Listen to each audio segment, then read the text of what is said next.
Spoilers for like Persona 5 if you haven't Oh, seen this part. Why are they trying to sell it to Kaya like an Akechi light? Is this gonna become a thing for like every Persona game going forward? Like, oh, someone's gonna make a video essay called "The Akechification of Persona Oh Villains." no, yeah.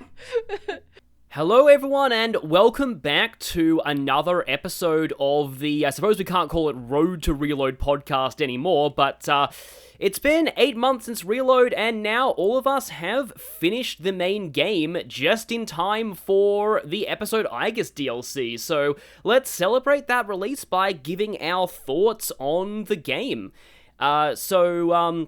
I believe, Lady, you had a first question about how we felt about the general aesthetics and art direction Yeah. of the game. Yeah, just Okay. like the aesthetics and visuals. What were your guys' like first impression? Okay. So for me, so this is interesting because I've noticed there's been a lot of discourse about whether or not this game is too bright and whether it ruins the dark and moody atmosphere of the original. And I'm a bit of an outlier because I never saw the original P3 as dark or moody at all. Like, that wasn't the appeal of P3 to me. So I didn't mind that. One thing that I did mind, though, and just as a heads up, my opinion on this game is overall positive. Most of my issues are nitpicks, but I will definitely go into one major issue is that and a lot of other people did not like the fact that they added dialogue to the scene where Yukari is holding the evoker to her head. Oh yeah, like that. That is like that's like the first thing people will point at when it comes to the cutscene direction. I straight up said in my video, like you just immediately notice it. Uh, Yeah. like it's not like just that. Some of the direction of at least like a couple of the scenes in general, specifically like the anime cutscenes, like there's one in particular that's just has a completely different mood than the original. I think it's the scene where they're on the boat. Oh. Yeah, no, The yeah. boat to 100%. Yakushima. 100%. Like Yeah. it goes from an awkward silence, and then in Reload it's just kind of everyone is just Everyone's kind of friends. everyone's kind of cool with each other except for Mitsuru, who's just kind of like sitting off in the corner. Yeah, Okay. like Reload's version kind of like sets up the like future like Yukari and like Mitsuru kind of like friendship sort of in a way, but like aside from like Mitsuru kind of like standing off to the side, like everyone is like already buddy buddy in the Reload version of that cutscene versus like yeah like the original Fez cutscene. I think it's like only Junpei is really excited. Everyone else is just like silently standing awkwardly The like in protagonist the is just listening to his shadows. music. Yeah, like it's such a different vibe. That's totally true. And that I kind of like agree sort of with Clingy in the sense where like my original kind of like impression or take on the original Persona 3 or like what when I first played Fez, my first time like ever experiencing Persona 3, I also didn't really weirdly not like see it as this super like dark or moody or like as in like that wasn't necessarily the appeal of the game to me either.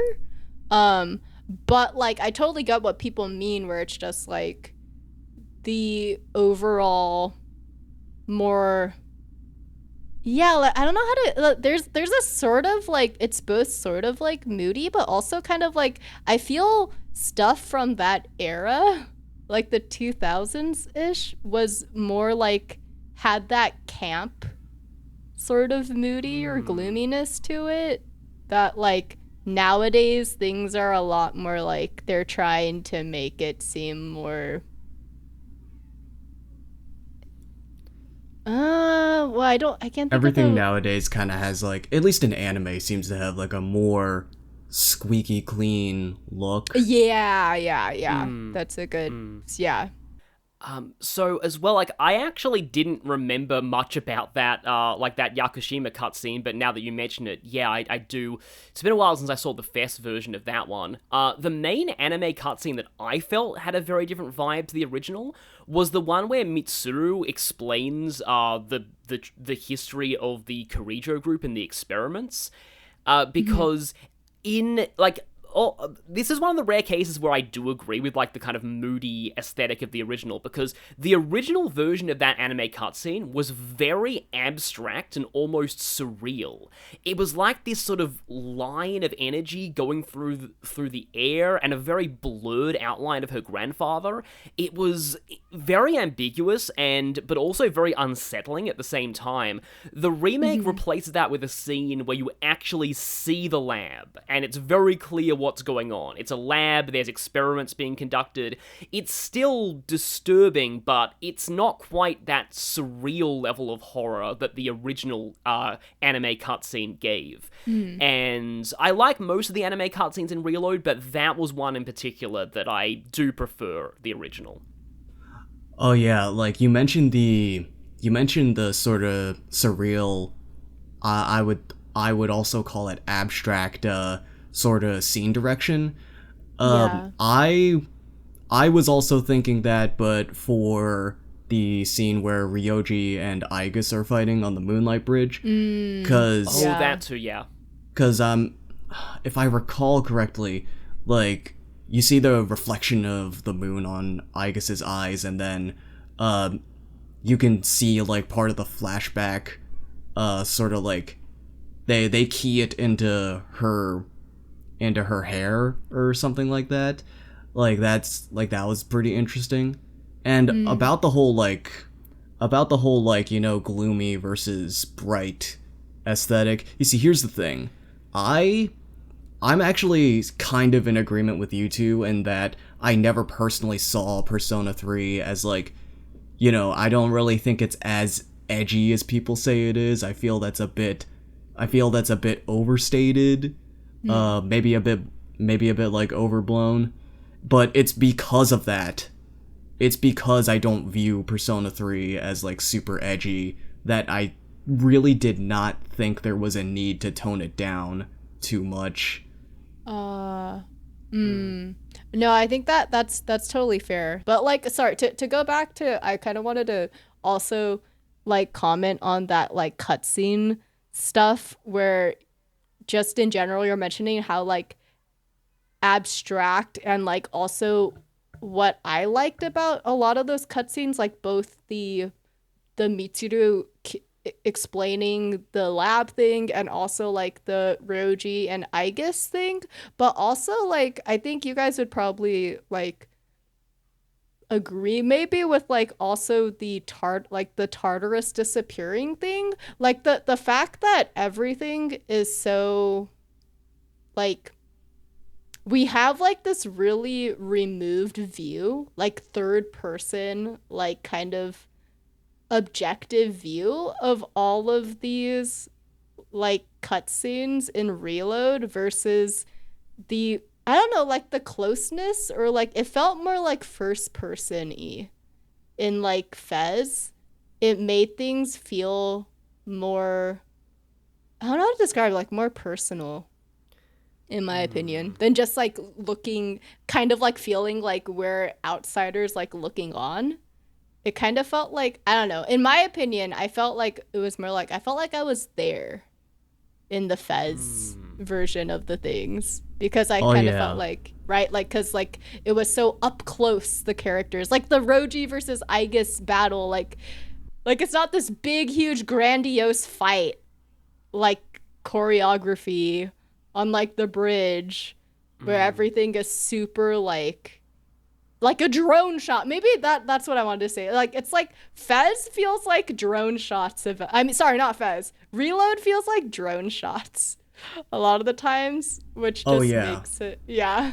When you said first person, the first thing I thought of was Shinjiro's death, because there's literally a part in that cutscene where it sort of shows you, it kind of puts the player, the camera, into Shinjiro's perspective, and they show you like the last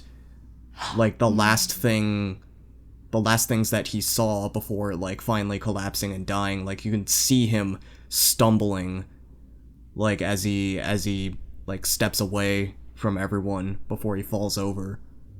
Oh, like the blurry light shit. Yeah, oh, Yeah. okay. I totally see what you mean. Oh my god, I totally forgot that's like a thing. Oh, to go back to that too, when you say like the first person thing, like in that same scene, like aren't we kind of like when we're running up to Shinji, we're part of the party feeling, versus because like we're running up to, versus like in Reload, it's like, you know, where like it's a top down drone shot of like everybody running up to him.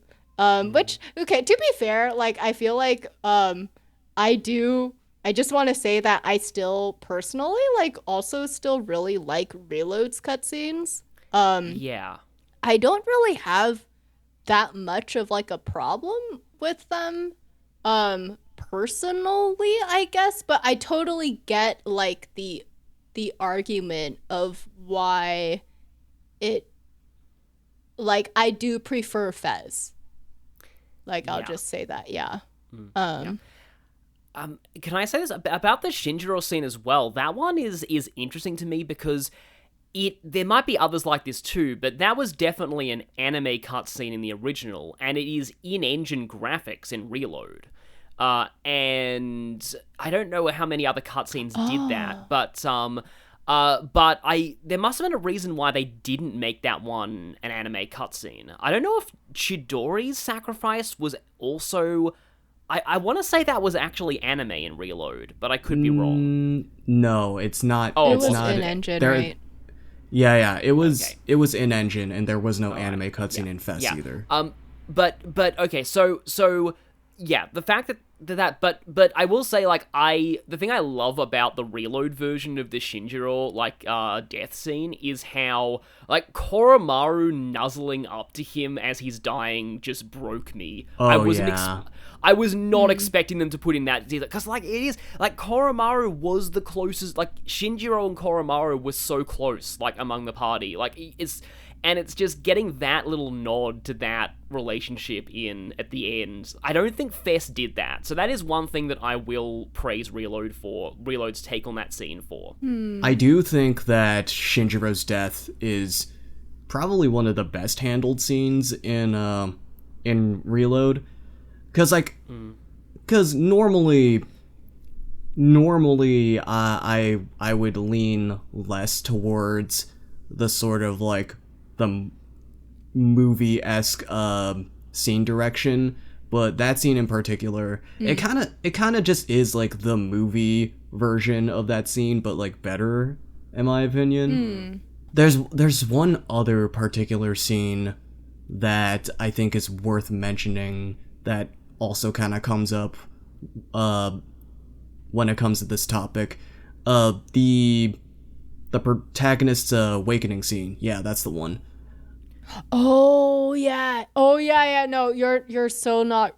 That's so true. And to like comment on also like the, like, since we're going off the like aesthetic, and like we can like include sort of like music a little bit in that direction too. Like I think we all would kind of agree, like Unavoidable Battle, like the arrangement for Reload really stripped away a lot of like the, I don't know, just like the cool, like sort of like badassery that track is supposed to kind of have. There, it's just like the guitar and the bass don't have what's called like legato, which is like really smooth. Like it's not like a smooth groove. It's like this weird like jolty twang sound that's just like kind of, yeah. It's just, it's they removed a lot. Like, if people went back, I feel like new players potentially who like have never listened to the original track would not know how much was kind of stripped away from, They're like, not gonna know that's the difference, yeah. yeah, not know the difference of just like, whoa, what happened to the percussion, especially. But yeah, but like the guitars and the bass were also very, like, that's one of the most, it's very puzzling to me why that arrangement was the way it was. Yeah, I suppose if we can use this to segue into talking about just the music of Reload in general, because I've noticed that's a common opinion, and I will say I agree. I think a lot of the rearrangements of the songs from the original aren't as good in Reload. I've always sort of felt like now that we're in this era where games from the PS2 and GameCube era are getting remade, a lot of the time I feel like those soundtracks didn't really need rearranging. But this was one particular case where a lot of them, and it's not like I hate the soundtrack of Reload. I was totally fine with most of these songs. It's just that I do think, and it's just that they're the really important battle themes too, like Unavoidable Battle and also Battle Hymn of the Soul, the final boss theme. I also don't think is as good in this version, and that's a song you really need to nail. But the upside for me about the soundtrack is that all of the new songs, especially Color Your Night, are all just excellent. I love them. The highest praise same. that I can give Color Your Night is that I feel like that song was always there. Like, it fits so well that, like, I don't even remember that the original didn't even have its own night theme. That's really high praise. No, yeah, that's really good. Yeah, I'd say it fits in pretty naturally. Yeah. Same. That was really good. I personally, I also think that, like, any of the tracks that were very heavy with, like, synth instrumentation or sound, so, like, Master of Shadow, I think is actually, I prefer the Reload version. Okay. And same with, like, a lot of the overworld songs that are like just the definitely. map songs, like want to be close and like Moon reaching out stars. Like, I think those tracks are actually, they sound, in my opinion, better balanced in the newer in Reload. But yeah, but I would say, like, in that PS2 sort of era, like, all of the, like, anything that was, like, more rock-based tracks, like, anything that really featured heavily, like, yeah, I would say, like, it's probably, like, live players probably, like, recording in studio, doing the guitar and bass and, like, percussion. Like, any of those tracks, any of the rock-based tracks are a little bit more like, I don't think it's like, in music terms, it'd be like the musicality of that, like, doesn't really fit the genre of what the track is supposed to be. Yeah, I showed my dad, who is a composer, some of, like, the Reload, like, those, like, Unavoidable Battle compared to the original, and he instantly could tell that he thinks the original version used real instruments and that Reloads are probably sampled. Yeah, that makes a lot of sense. That makes a lot of sense to me. Although, speaking of sample, this is a bit of a segue. One of the things that I will, I do agree with Lady about the overworld themes being generally good in Reload, but I actually think one thing that helps a lot is that, like, Lotus Juice got to record actual, like, real rap lyrics to the Dorm theme and a lot of the others, as opposed to, I believe in the original they were all sampled from, like a generic sample CD. Yeah. I mostly know that because Star Ocean 3, anybody who hasn't seen this will blow your mind if you're a Persona 3 fan. Look up a song called Bitter Dance from Star Ocean 3. It uses the exact same samples that the Dorm theme used to. Oh shit, really? Damn, I did not know that. Alright, but on the topic of these sort of, like, the like overworld themes. So in terms of, like, I'd say like Want to Be Close, and then what is it? What else? Changing Seasons, and then when moon reaches out to stars, those songs, I'd say are about like on par with the originals for me. But the dormitory theme, like, oh, I don't know. Like, on one hand, it's like, yeah, these are like actual Lotus Juice lyrics, but at the same time, I feel like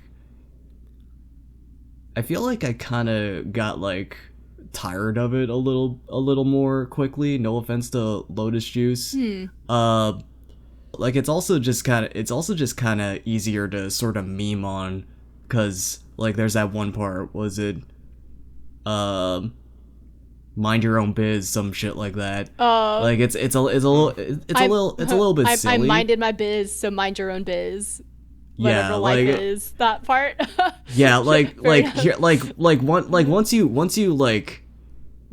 heard that for like the upteenth time, it starts to get a little bit grating.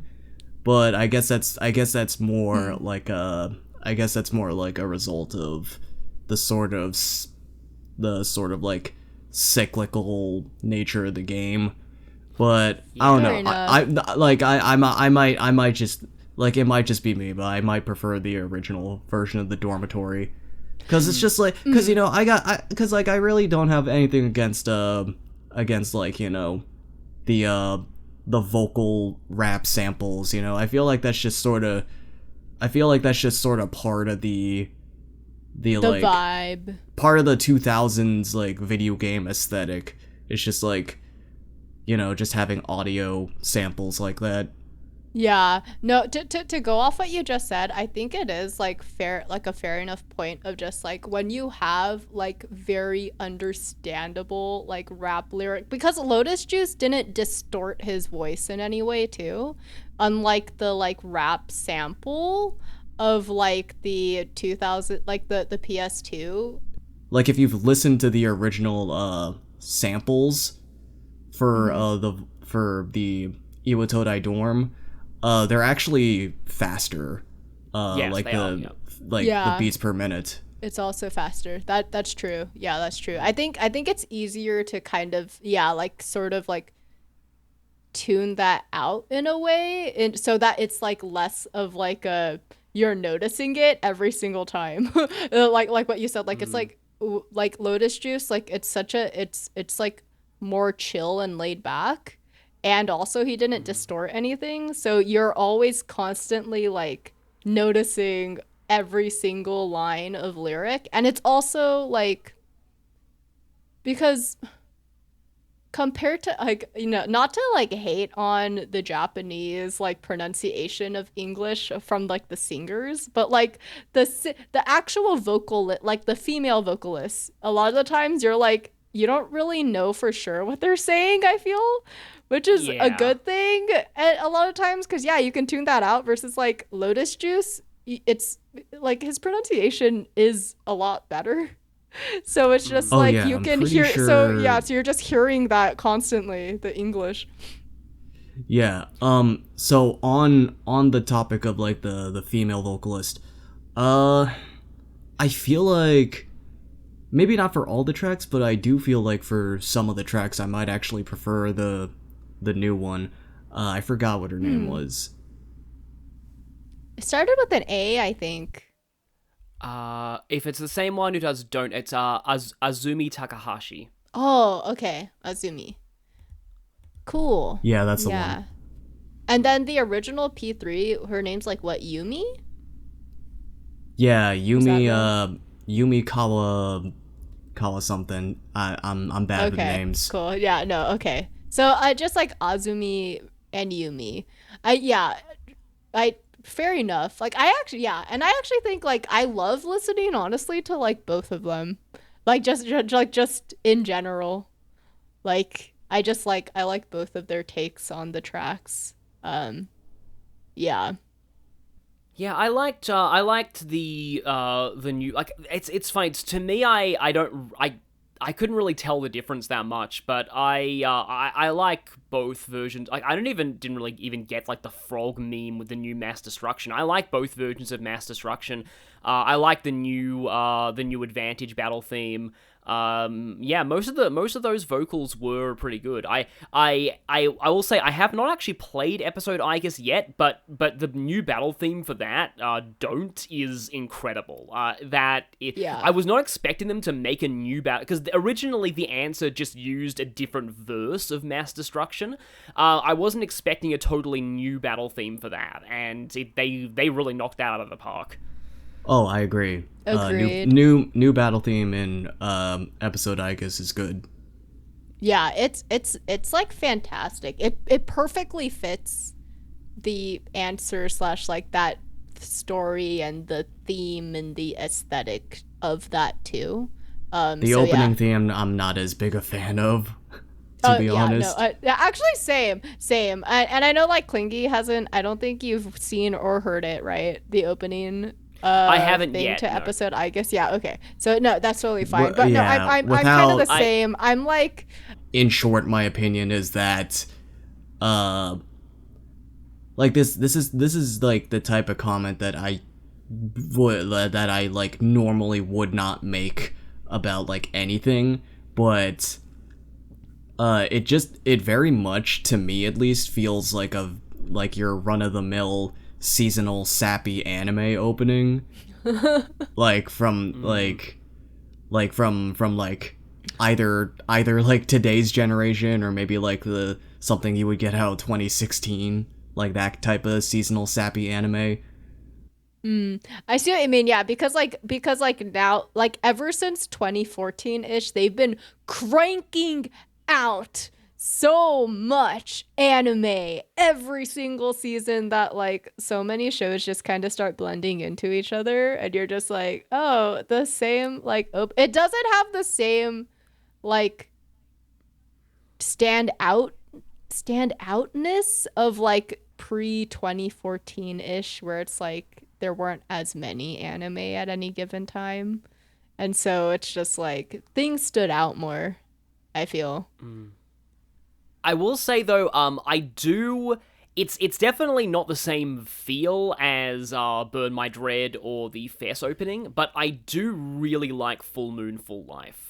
The opening of the main game. Yeah. It's just like when I hear that opening up the game, especially I don't know if you'd even call it a chorus or the bridge, like the part that happens at the end of the opening, where you have both the singer going a lot louder and then Lotus Juice's rapping as well. It's just, that part of the song is just so good. It kind of got me hyped up to just experience this story and characters again. Especially with like some of the lyrics as well, like the thing about crazy how time flies, and things about the journey, and it being about the journey, more about the journey than the destination. And it was just it might be one of my favorite Persona opening themes now. I mean, I haven't actually ever tried to come up with a ranking like of my own like for them, but I really like Full Moon Full Life. Yeah, nice. Yeah, It has a similar progression to Burn My Dread, kinda. Okay. Yeah, because it has the same kind of like it's like pretty like quiet like for the first part of the song, and then like later on it really does that crescendo, like you say, like with Azumi and with Lotus Juice. It's the same kind of thing when Burn My Dread hits, where it's just like you really just go for like the, in musical terms, like fortissimo or fortissimo. Like it's just like, that's when you just like, you belt out everything. Yeah. So it follows the same sort of like musical loudness progression. Okay. Yeah, so we've talked a bit about about what we think about the aesthetics and the music. So how about we talk about what we feel about the gameplay? Because I know that we've got a few different opinions here. There's they did keep a decent amount about the original, but there's also a lot that has changed. So I suppose if I could go first here, because like this was the thing that I am a big gameplay guy when it comes to RPGs, but I admittedly wasn't really like it wasn't that I didn't like the tactic system of the original, but it was like more I could take it or leave it. I didn't feel like that was an essential part of the experience. So I've seen a lot of people talking about how, they feel like it loses a lot of the original's identity for not having that. But I personally don't mind. I actually quite like the new battle system. Honestly, to me, it kind of feels like what Royal would be if Royal's battle system is very offensive. It's very much you wipe out the enemies very quickly, or they do the same to you. And in Reload, it felt like defense was actually a little important, especially on the higher difficulties, because I did my first run on Merciless just to try that out. And I felt like I needed defensive skills and healing a lot more than I ever did in P5 Royal. And similarly, things like Shift is similar to Baton Pass, but it also didn't give you the buffs and stuff.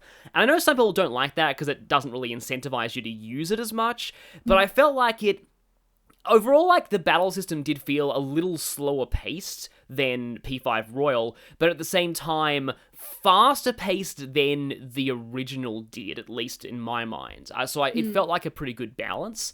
And then you've got things like theurgies as well. My main, we'll probably talk about the party member balance later, but my personal complaint about the battle system, just to get all my thoughts out of the way before you give yours, is that there is a definite imbalance between physical and magical skills, and it always bugs me whenever I like it when JRPGs have both of them be viable. Persona Q kind of bugged me in the same regard, where physical was way better than magic by the end game. But with the sheer number of tools they give you for crits, as well as Scarlet Havoc and all of that, it just felt like the late game magic just couldn't really keep up with physical, which especially sucked for Mitsuru, who I felt was the one party member done dirty by the remake. She felt a lot worse to me than the rest of the party. Yeah, I'd like to hear your thoughts. Okay, so on the physical magic comment, yeah, honestly, anything that's post OG Persona 4, it has definitely been more physical leaning, at least on the Persona side. Because I think I'm trying to think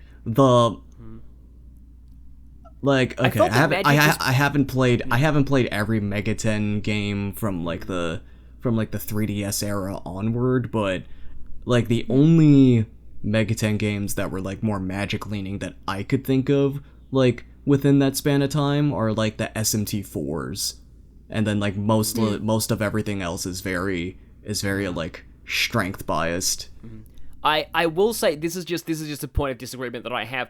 I personally think that physical and magical were pretty well balanced in Royal, but that was mostly due to the technical aspect. You could technical with magic, with Nuke off of physical, Psy could technical off of mental ailments, Wind could technical off of burn, and also physical could technical off a lot of things too. It did feel to me a little bit more even. Ryuji and Yusuke were very, very strong, but also Makoto and Arn felt very strong too. And in this is a totally different game, but Strikers also, I feel, balance them fairly well too. But yeah, that's just my take on the issue. Yeah, that's fair. Yeah, I do think that's fair enough. Yeah, because there's nothing. Oh, sorry, no, go ahead. Oh. Continue. So in terms of the party tactics, I personally do feel like when you read interviews about the original Persona 3, Katsura Hishino, he was very he does not regret that decision at all, not having direct control over party members. And they made it very clear what the intention was, and sorry, just to interrupt you really quick, but it's just all those interviews, I'll put a link to them, and maybe I'll put them in the video too, maybe just so you can see what Bubble Tea means by what Hashino meant by. I read a lot of I read like a lot of the interviews, like, or rather a lot of the Persona Central, like, they translate a lot of these interviews, and I have been keeping up with at least the ones that they've been posting, which are, I'm pretty sure they do pretty much all of them, but I like just sort of like it's kind of hard to say that the combat system of the original wasn't like a very essential part of the game's identity. That's kind of hard to say when like the developers themselves just straight up say, yeah, no regrets whatsoever. Like, and in fact, I'm pretty sure like in a Persona 4 interview, like me and Nom's Compendium, we both really looked into interviews for like the development of at least 3 and 4. I haven't really looked up any Persona 5 development interviews, at least not yet. And straight up, I'm pretty sure that the Persona 4 team, or it might have been Hoshino himself even, I don't remember, I'm pretty sure he straight up said, yeah, we kind of just added direct commands, just so because people were complaining. And then he kind of just like I think I know what interview you're talking about. Yeah, because it might be from the same site, from the same translator actually, who like did I think the best translation of like the big P3 like development interview. I think that was from like the Design Works or something else. I don't quite remember. Yeah, I do remember. I have the P3 Design Works, and I remember them talking about the direct commands in that interview. So yeah, that sounds right. Actually, interestingly enough too, sorry, I just like to speak about like interviews. I always thought it was really cool how like Guan, who is, sorry, this is like coming from a Trails fan, like he used to do a ton of stuff for like Trails translation too, and like he also did so much like Megami Tensei interview translation before doing a lot of like Trails stuff. I don't know if you knew that, Klingy. It's the same person. It's really cool. Like I don't think he's not on Twitter or anything anymore. But it's kind of very fascinating because I think he was a big part of like translating so much of like Falcom's stuff to us like in real time about the Trail series, like in the later 2010s. And I'm just like, it was crazy for me to like be reading all of these old like, from the 2000s and early 2010s, like interviews on Persona 3 and Persona 4, even Persona 5. And I'm just like, dang, Guan was the project leader on all. That's pretty cool. Anyway, sorry, that was a tangent. I just thought that was really cool. It's all good. Okay, so right now we're still focusing on like Tartarus direct and commands, combat stuff, right? Yeah, go ahead, go off. So, but yeah, like the tactics, like it's not for everyone, and like I was very much fully expecting like a direct commands option, but I do feel like, especially nowadays where there's a lot more like hindsight clarity on that type of thing. Yeah. Cause there are people like me, there are other people, Nom's Compendium, he was like not too hot on it like when he made his original Persona 3 video, but he warmed up to it partially because of me. You're welcome. Nice. But anyways, like, here's the thing. Most people, including myself, who are like who like really enjoy the tactics type of the AI party members, and just the overall combat of Persona 3, quirks and all. Like we are really not opposed to having a direct commands option in Persona 3 Reload or like any other Persona game really. It's largely just a matter of, I feel like if the idea was supposed to be to create a faithful remake, which is what Reload was very much marketed as, I personally feel like they really should have at least like, I mean, technically they have tactics commands in Reload, but the AI's not gonna work. It doesn't work nearly as well. No. And for a bunch of reasons that like me and other people have already gone over in other videos. So just go watch those if you want more specifics. Like, I feel as though they should have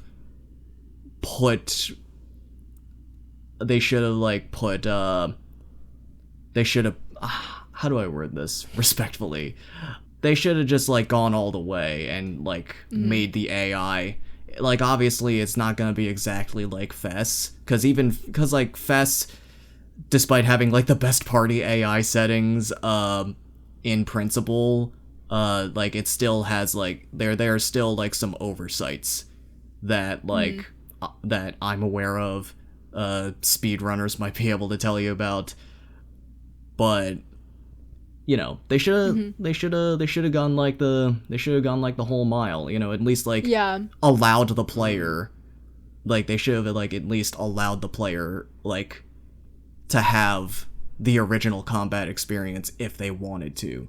And again, I know technically like you could try to replicate it, but like the AI is very gimped. Like it's it's definitely they definitely did not balance the game around just the AI. Like that's how I played through like the main story, at least. Like episode Igus, I just didn't bother because like there were no patch notes about like any AI changes, so I just assumed that it's probably going to be the same. So for episode Igus, I just played with direct commands. No, I'm actually, funny enough, I'm in the exact same boat. Like I played the entire main campaign of Reload. Given I didn't play on Merciless, I only played on normal, but I played also like the entirety of the game with only AI. And I'm just like, bro, it doesn't even use all of the things that like it introduced in like Reload. Like it was weird. Okay, one thing is like, I think people have already talked about how like it doesn't use shift. Like that there's a mod that adds in the shift. Thank you to the modders. I'll put credits to the who I forgot who did the mod, but thank you for doing the mod. I'll put a link to that if you want to add shift and other like more like reloads, just general AI improvements to reloads. But yeah, it's like the shift thing is one thing. Like they never use shift in like the Reload as it came, like just straight up in the package. The AI never uses shift. And not only that, like I found it really kind of frustrating that they only saved or used like Theurgy for like bosses. They would never use it for like regular mobs. And I'm just like, can you please just eliminate, like it would make this so much faster. Oh yeah, honestly, like I wasn't like, I feel like there should have at least been like an AI setting for them to like use those immediately. Like maybe on full assault they would be like more they would be like more prone to doing that in random encounters. But for me personally, like saving up the theurgies for just bosses, it kind of just like exposes the sort of problem with those with theurgies, which I guess I don't know, theurgies could be like its own little like sub tangent, but yeah, if you just like stack a bunch of theurgies and then just jump into a boss with like and use like all 4 of your theurgies at once, and hell, if you have like Fuka's theurgy too, Oh yeah. So that would be like 5. Like you can just like you can slap these bosses around. Yeah. Like just Yeah. humiliate them. That is true. I don't know if I really, because I don't remember, like, some of the theurgies I don't really remember being, like, that strong, but that might have just been a merciless thing, or just because I was playing on stream where I didn't really have the luxury of, like, being super optimal all the time. Really, to me, the only reason I like theurgies is because, I think they're a much better way of doing, like, a party super move than the showtimes in P5 Royal, because, like, they were good in theory, but how they handled them is that, like, if you breathe at the enemy, or the enemy breathes on you, you get a showtime. Like, they was so generous with when they would give them to you that it was just completely just dumb. And I much prefer them being a meter that you can kind of influence by going into your character's playstyle. But, like, there's a clear meter you have to build up before you can use them. I do think it's something that, like, they should probably refine, definitely, but it is something that I'd like to see iterated on in Persona 6, potentially. Yeah, I will say, theurgies themselves are pretty busted, but I do like the way characteristics work. Like how I like how personality traits and characteristics sort of like lean certain characters into certain playstyles. Cause nobody would use ailments if it weren't for Mitsuru's ailment burst. And while it's not too useful for like the full moon shadows, it's very useful for random encounters, and it's actually quite useful, surprisingly, against a lot of the gatekeepers, like more than you would think. And like ailments, like this is something I also kind of figured out in my low level run of Fess. While ailments aren't gonna like work on everything, like there are quite a few bosses who are vulnerable to ailments that you wouldn't really expect, and not every game has like bosses that are susceptible to like the ailment stuff, right? So that's pretty cool. Yeah, Mitsuru is surprisingly good, you know, in spite of like the game's physical bias. In fact, I'm pretty sure that in episode Igus she gets Vorpal Blade, even though like she doesn't really have the strength stat or like the slash boost, at least not inherently. You might be able to get some accessories to like back it up. Like it's still interesting because like they very much want you to lean into like the ailment burst thing, because like you have especially thing. Yeah, you could do some insane crit builds with your party with this, but especially with Eerie Sound, because like on paper Eerie Sound sounds like the least useful ailment, and like under normal circumstances, yeah, it's probably the least useful ailment, like under like in the hands of any other character. But like if you have a crit build party, so like Distress already makes you more susceptible to crits on its own. Yeah. But then you stack that with like crit boosting skills and then like ailment burst, which increases crit susceptibility of enemies who have ailments on them, like any of them. So that just kind of that sends your crit rate through the roof. Like Mitsuru pairs really well with physical attacking party members. So like Junpei, Shinjiro, Igus. Yeah, that's a lot of fun. Like, I think that's going back to the AI thing, though. Like, I think that's the thing that I really missed out on, is that, like, Mitsuru, like, going back to, like, how Klingy said, like, Mitsuru felt like the most kind of, like, lackluster party member for you. I think it's because the way the AI played for me, because I also always played with AI even in the regular mob fights too in Reload, so it's just I never really got to see, like, she never really used any of the ailments that much, even though I'm just like, yo, like, can I see you do your thing? And I don't know. She's just like, I tried all the different. I tried heal / support, right? And I'm just like, are you gonna use an ailment Yeah, thing? I But she actually, didn't. And I I'm just actually like, ended up okay. using. She didn't use them as often as I would like her to. Like when I did the main story, cause I did like the party tactics only and merciless mode. Um, like I did like the times that she did do it though. Like I usually never advise like using act freely. Like once you get some of the better tactics in Fest, but like in Reload, I actually ended up leaning more towards act freely for Oh, like okay. for like random encounters at least, because like they definitely made like act freely a bit more adaptable for better or worse. Like this has its pros and cons.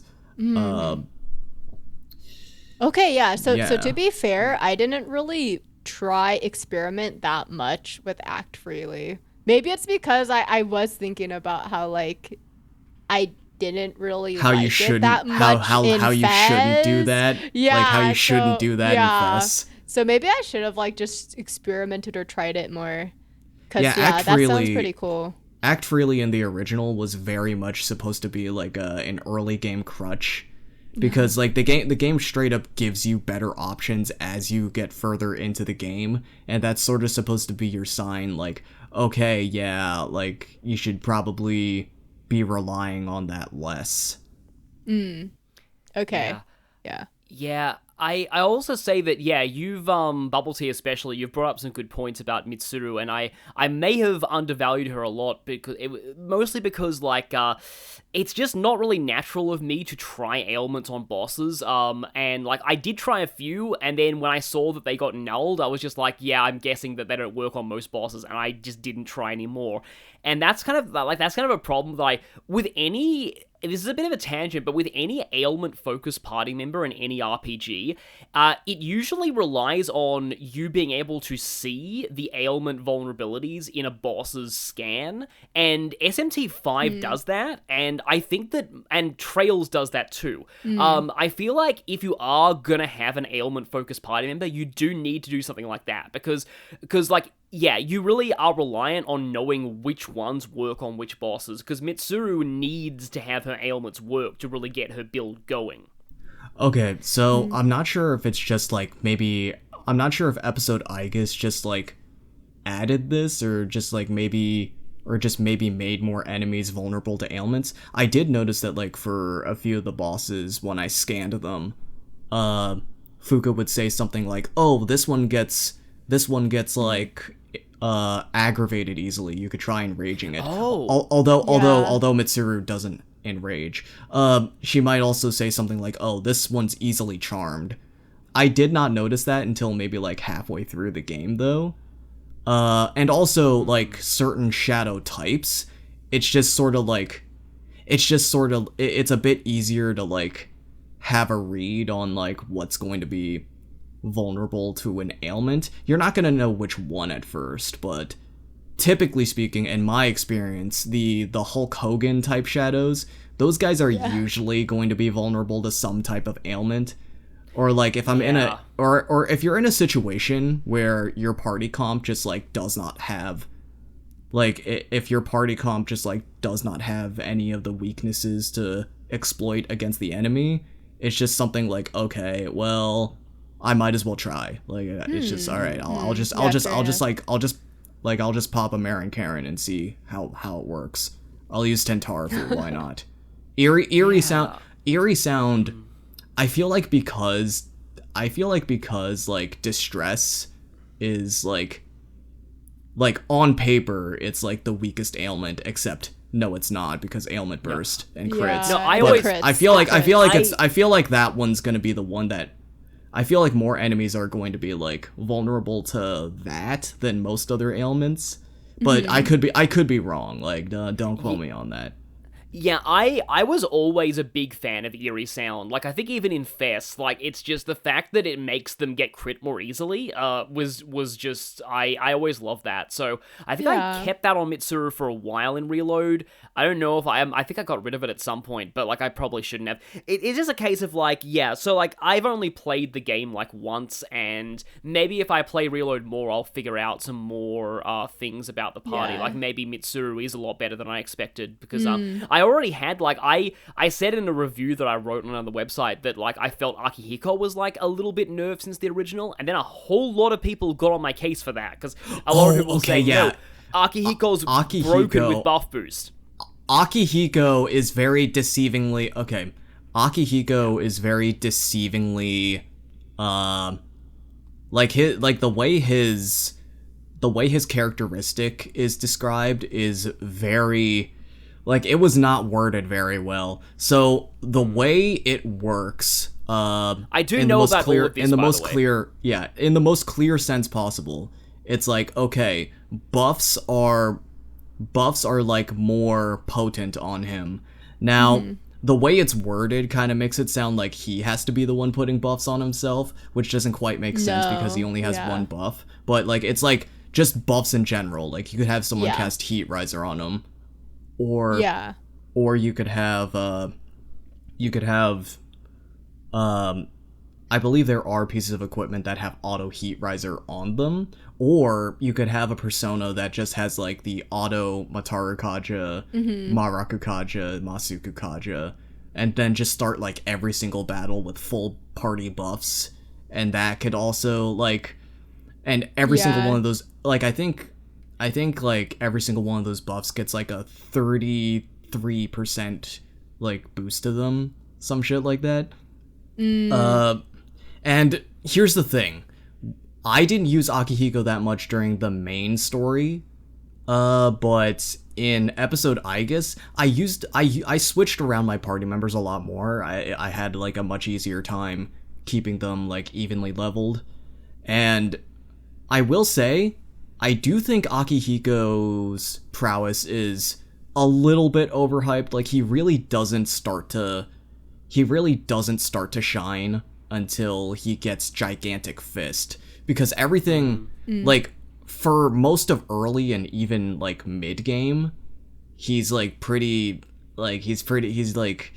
his damage output isn't great even with buffs, but like once he gets Gigantic Fist and then like later on he gets God's Hand, like that shit's just like actually insane. Like if you give him, especially like, if he crits on, yeah, you could give him like there are a lot of different ways you could go about it. You could give him like apt pupil, like an Omega Drive, or you could like give him I'm pretty sure that, I don't remember if this was in the main game, but at least in episode Aegis, there are straight up like strike bracers. And then there are also, he also gets gloves that give him strike amp. So you could literally just like give him a full on strike build. And like hell, you don't even have to choose between Elec or strike, because he learns Elec boost and Elec amp through level up. So you could just like have fully optimized Elec and strike damage. Like Akihiko really and isn't his like, stats are super balanced, the strength and magic too. So Akihiko isn't like, I will say like it, like if anybody's trying to say that Akihiko is like good for the entire game, I would disagree. Like he's actually kind of shit for a pretty large amount of it, up until like he really doesn't become good until late game, in my experience. But when you do get to late game, he does start to become cracked, I will say. So basically, how I feel about Ryuji in P5. Honestly, like Ryuji, I'd say Ryuji doesn't have it as bad as Akihiko, because Akihiko is stuck with Sonic Punch for like a large portion of the game. I would say a better comparison would be like OG Persona 4 Yosuke. because like before the golden change, Golden made him a little bit better, but I wouldn't say like too much. Like, but like Yosuke is one of those party members that just like who's just like kinda shit for most of the game until he really gets like until he gets like a couple skills that just like make him way better. Like Masuku Kaja, because that's really busted in Persona 4 for some reason, and then let's see. If you give him both Wind Boost and Wind Damp, that's also pretty good. And then there's Brave Blade. That's when he like really starts to come on his own. And also in the original Persona 4, like most party members, except for like Yukiko and Teddy, would shed their weaknesses when you got their like second awakening personas. Oh yeah. Yosuke without a weakness, and considering how he's like one of the first social links you start, he'll probably be like one of, if not the first party member to shed his weakness, which like makes him like, it's basically just kind of a race to get him to that point. But yeah, like in terms of viability, it's Akihiko is kind of like a Yosuke situation, but to a more extreme degree, because like Akihiko, like endgame Akihiko with God's hand, is just like really cracked. Like it is like comical. To kind of go off of that sort of like, I like to think like Akihiko in general, I would say like the thing that stood out to me is that like, because everyone else has their own defined role now and everyone is like pretty viable, like they technically like took away a lot of the fact that like he was always like the primary debuffer, right in Fez, right? And then now it's like it's kind of more spread out amongst the party members, and also like just in general, like the fact that I feel the other party members that I think people didn't really want to give a chance or like a shot, like in Fez, they just feel so much better. Like Koromaru for sure. Yeah, better. from the start. Better. I was from the gonna start say. now. In Reload, that it just, I think by nature that everyone got a boost, it just makes Akihiko, who was already always like a pretty great party member, just feel kind of like, what happened to him? Like I think like like if you're just solely looking like without really thinking about the context of it all. I think as well what doesn't help is that like, it's not entirely obvious what Reload Akihiko's playstyle is supposed to be until you unlock his first characteristic. And then it's like, oh, right, okay, he's meant to be about, like, his buffs are better, right, okay, yeah. You gotta buff this guy. Yeah, whereas, like, everyone else, it's usually, even before you get their characteristic, it's generally pretty obvious how you're supposed to use them. Like, as well, I am so glad that, like, I like Koromaru in the original, but, like, I like that due to, like, Revolution and Getsue, and Debilitate especially, he's actually good in bosses now. Because before, he was the one character who you would just never want to bring to a boss fight. Also the Auto Masakunda. Yeah, that too, one's really, that's awesome. That goes wild.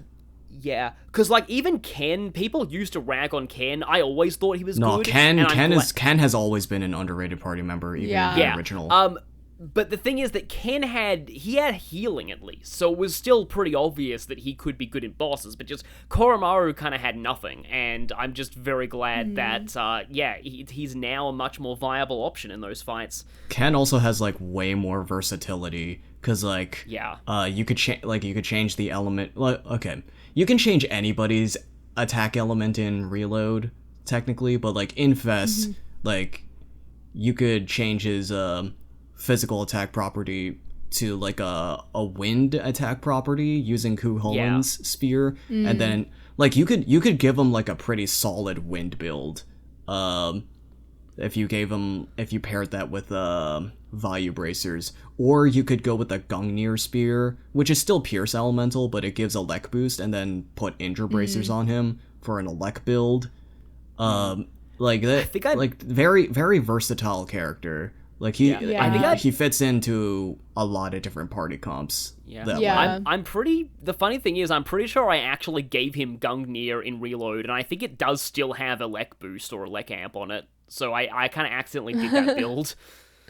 Yeah. Although on that note, though, like one thing that is a bit of a segue, I did want to mention, I do really like the way that, I mean, the equipment system in the original P3 was always quite interesting, but I felt that a lot of the effects on the equipment were generally reliant on random Tartarus, or like, I think the police station equipment could have random abilities on it. Yeah. But in this one, I really like how they expanded the antique store and how the kind of abilities you can get, like Bubble Tea's alluded to before, there's some really cool builds that you can do in Reload, like with Auto Heat Riser on Akihiko, Auto Rebellion on like Junpei for his crit abilities.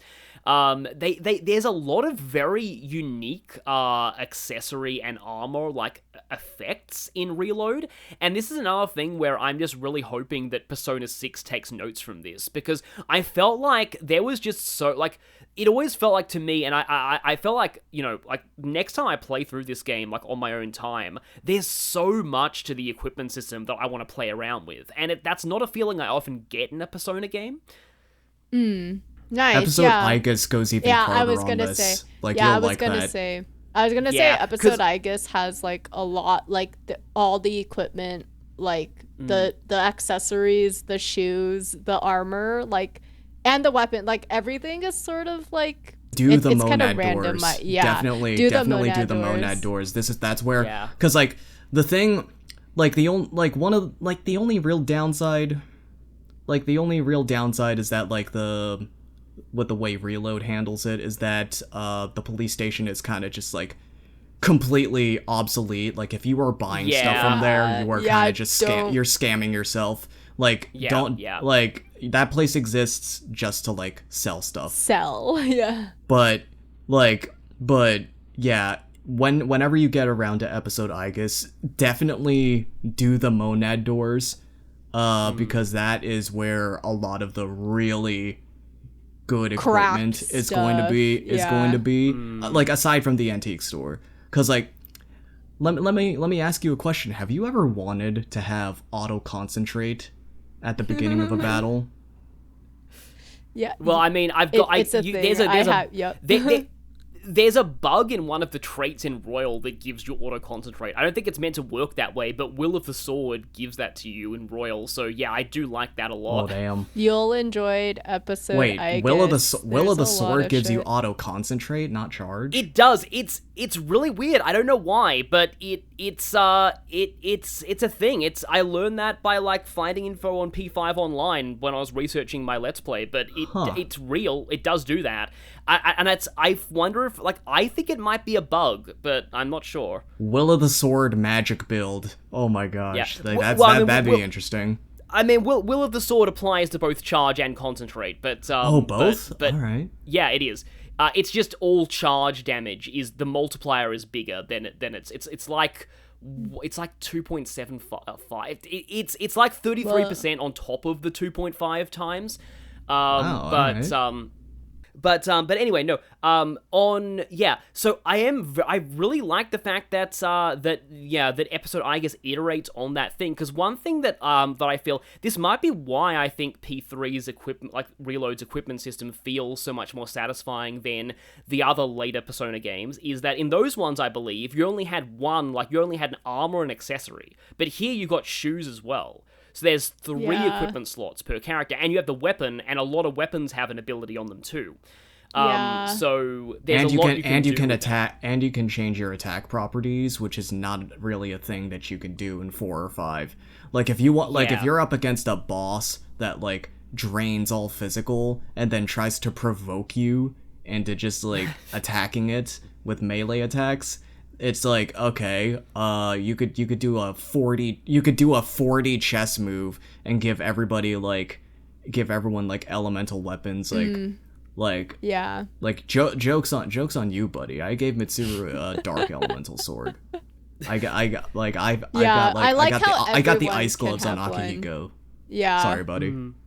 Yeah, no, that I love that part about like, cause it also like if you want like it also saves SP on like the not that like it's really that much of a problem. I notice in episode I guess because it is very easy to switch around your party members. So I feel Yeah. like party member SP isn't really a problem. But if you wanted to also save like SP, like give the elemental weapons. But like yeah, no, I had so much fun with like speaking of like the crit stuff.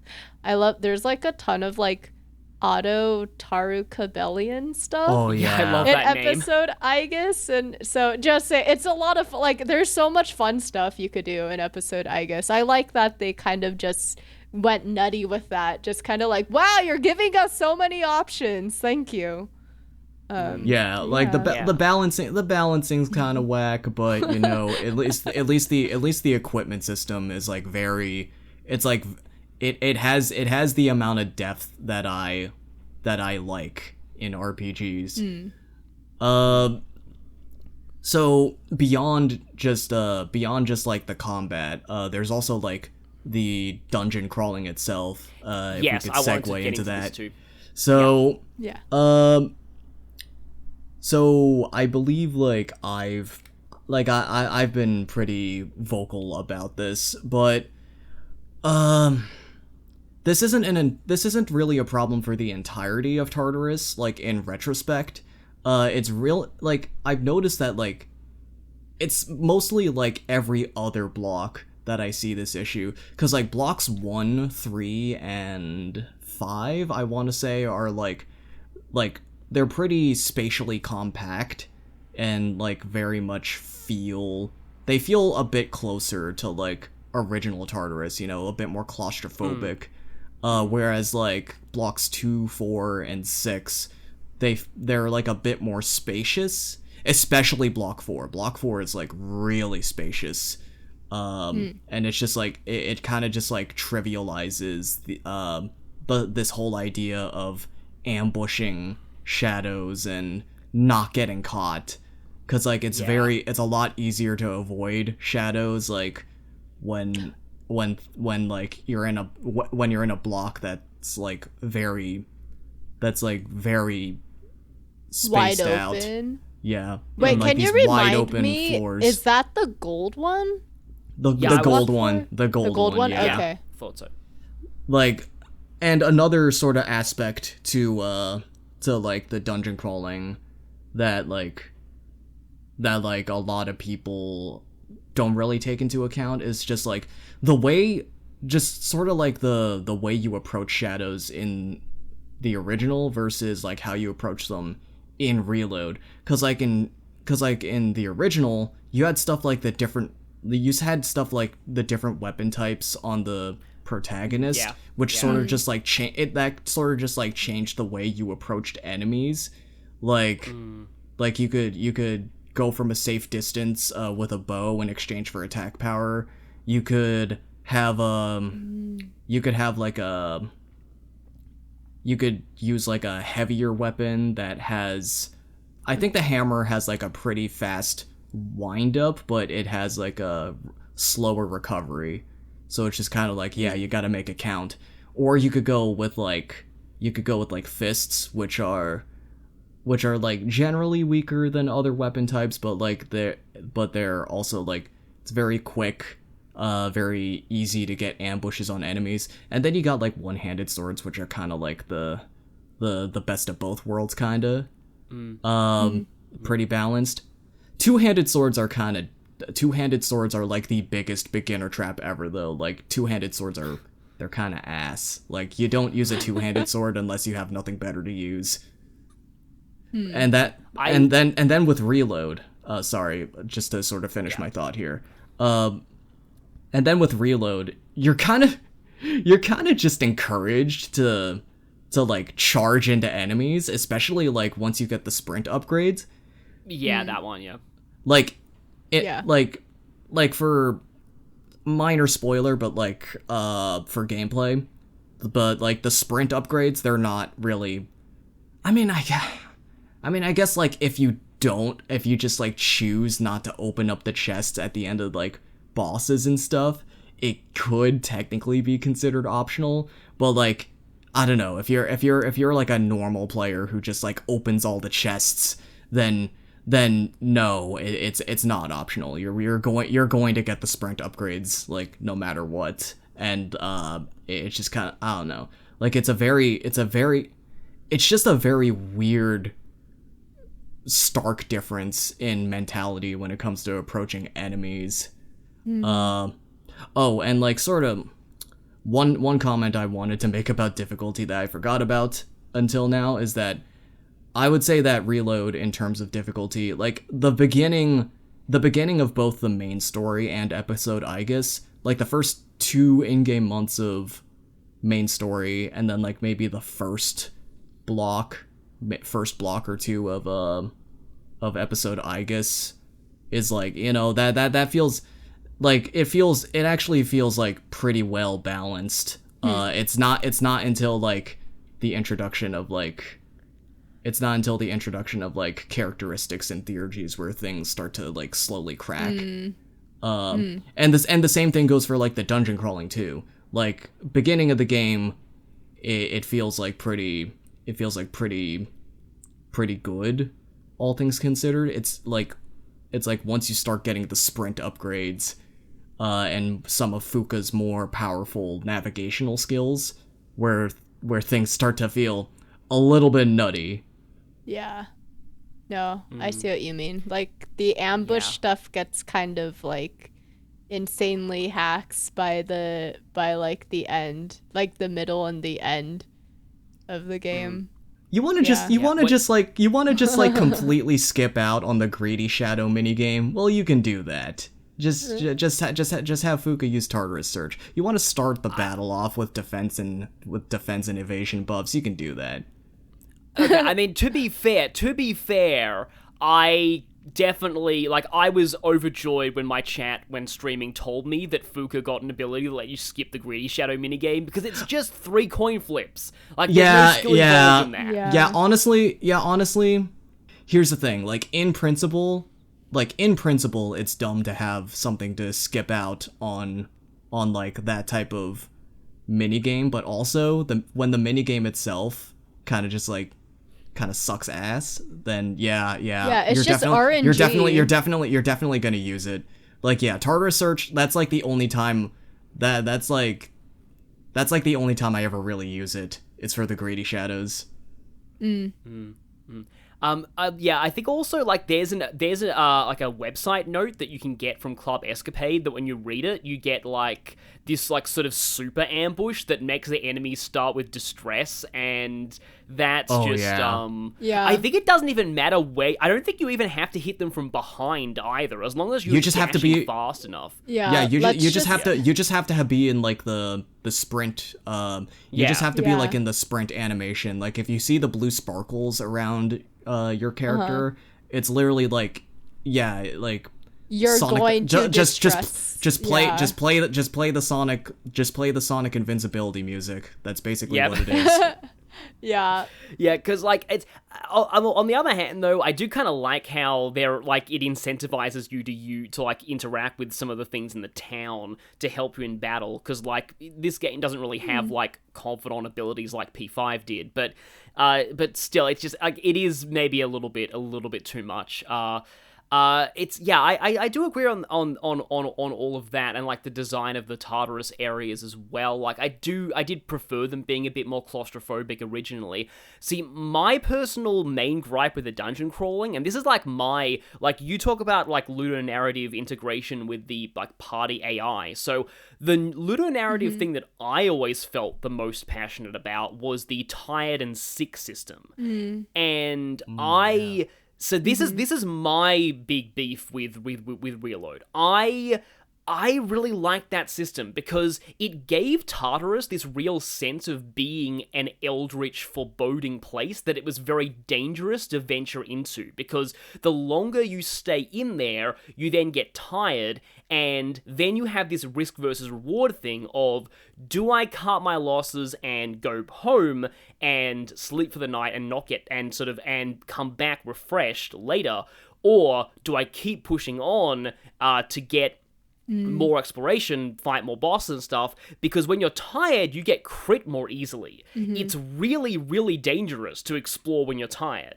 And also, if you keep fighting while you're tired, well, then you'll go back to the real world sick. And that will affect the kind of things that you have access to kind of in the day. And also, that takes a few days to go away. So it's not like you can just jump back into Tartarus the next day. You need to take a while to recover. So it really felt like it almost added this element of like resource management and borderline survival horror to Tartarus, in the sense of like, why I love this is it gave you really the sense that you were undertaking a dangerous expedition, and you had to be very careful with how you paced yourself. They kind of try to do this in Reload because in the original, you fully recovered HP and SP, not in Portable, but in FES, every time you went back to the lobby. So, like, health and SP was never a problem, but the problem was the Tired and Sick system. They try to add that element of risk with the whole, you don't recover SP and HP anymore, and you have to spend 7 Twilight Fragments to get them back. So there's that element of resource management, but later on in the game, you have enough SP healing items and enough party members to rotate and through lots of physical skills. Yeah, and physical skills good. that you really feel like it doesn't feel like a big resource like management system. Whereas the other thing that I liked about the Tired and Sick mechanic as well is it added just like how you get more tactics the further into the game you progress. It also added to the feeling of Caesar's growth in that the further you go into the game, it takes longer for you to get tired. So I'm pretty sure that, like, I'm not sure like exactly like what the increase is like per level, like the number of battles a character can last before getting tired, but at least the way it feels to me personally, it feels like very exponential.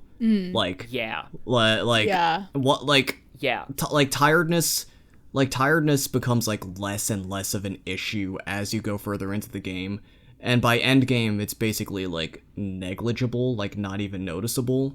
Yeah, it kind of feels like... You can go for quite a while without getting tired for, like, mid to late game. But I did like that idea of it kind of shows that C's is getting more and more used to the Dark Hour as well, and...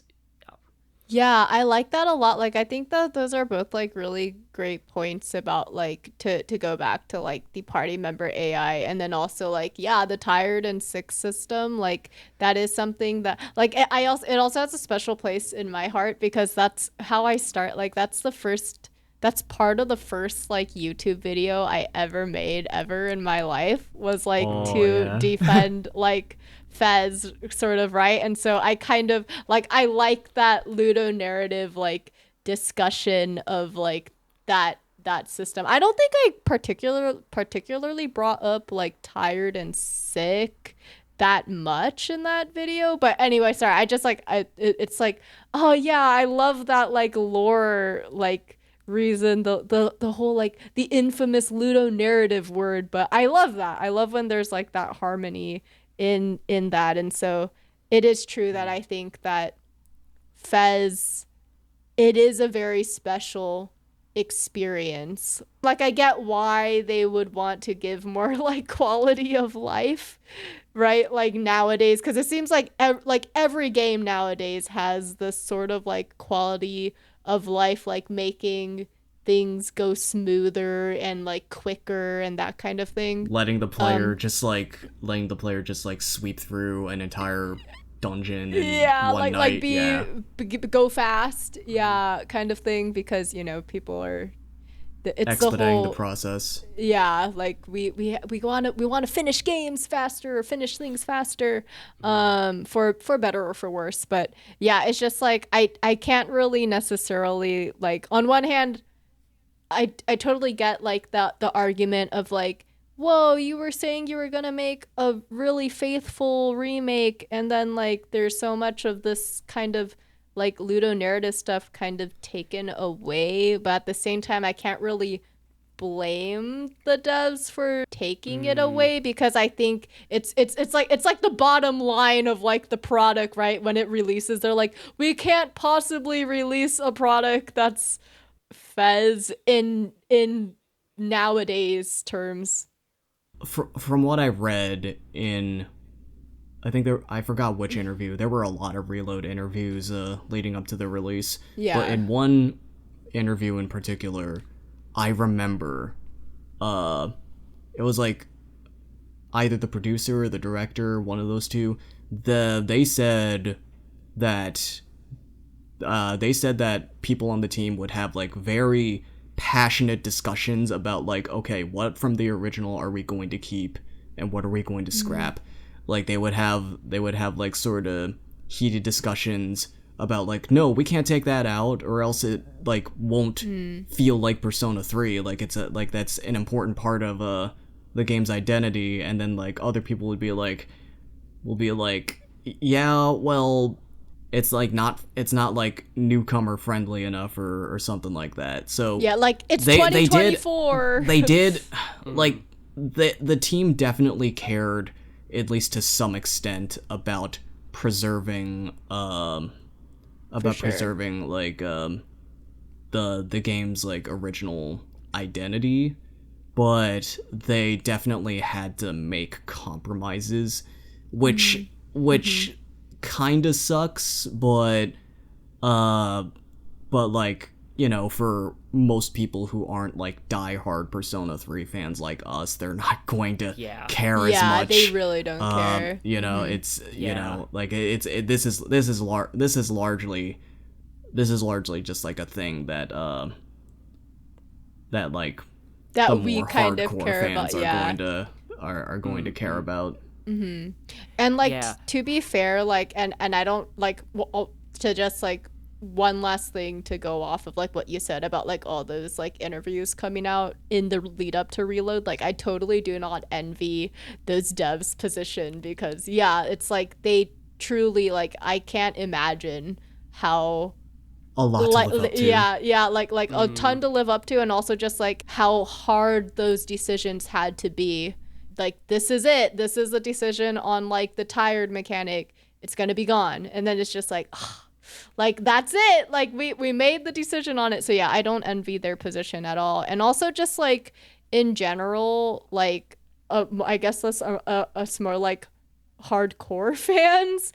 It is a little bit sad to think that like some of those ludonarrative stuff is taken away. Ultimately, I am really glad that like P3's overall story and like feel is still kind of like way more accessible. Like it's so much easier in my opinion to like kind of recommend Reload, at least like from like to like maybe newer gamers or people, like, because there's a lot of people, to Zoomers, and also to like in general to people who like, I guess speaking of like, I don't want to like speak on behalf of like all women, especially because like I definitely knew some growing up, like some of my girlfriends who maybe like played games when they were younger but not necessarily continued to play games like as they were older, and I also knew like groups of people, depending on like where, like I'm just gonna say it out loud, like a lot of the like religious communities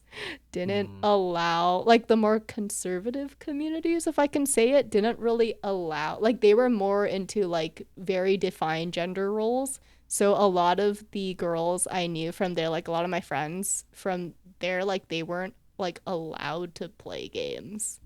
I thought for a second you were going to say like, like,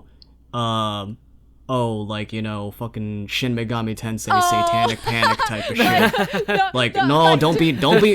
Don't be playing those games with the demonic and pagan, those pagan gods. No. Yeah, no. To be fair, that was probably a thing for like the boys or the guys, but like for the girls, like they weren't even allowed to play games. At least this might show my age maybe potentially, but just like I feel like gender roles are generally like a lot more challenge nowadays. But I'm just gonna say that I do think women who are like my age or older, a lot of them haven't started playing video games at all until later in life. And so it's just like, I Yeah. feel like they're used to, like, they're not used to, like, you know, like, we're all used to, like, I played a lot of these old school games. I'm used to, like, not having quality of life. Or I remember the times when there weren't quality of life. And they're just like, I don't know a Oh time when there yeah. wasn't quality of life, bro. Like, Yeah, I they cannot play this old game. This they sucks. did they did not really oversee the growth of video games. The only frame of reference they have is right now. I have a friend who's like really into Persona, and like they make Persona themed jewelry and art. Like I might link it to you guys afterwards. But like Yeah, yeah. like I they can link it they in this didn't video, too.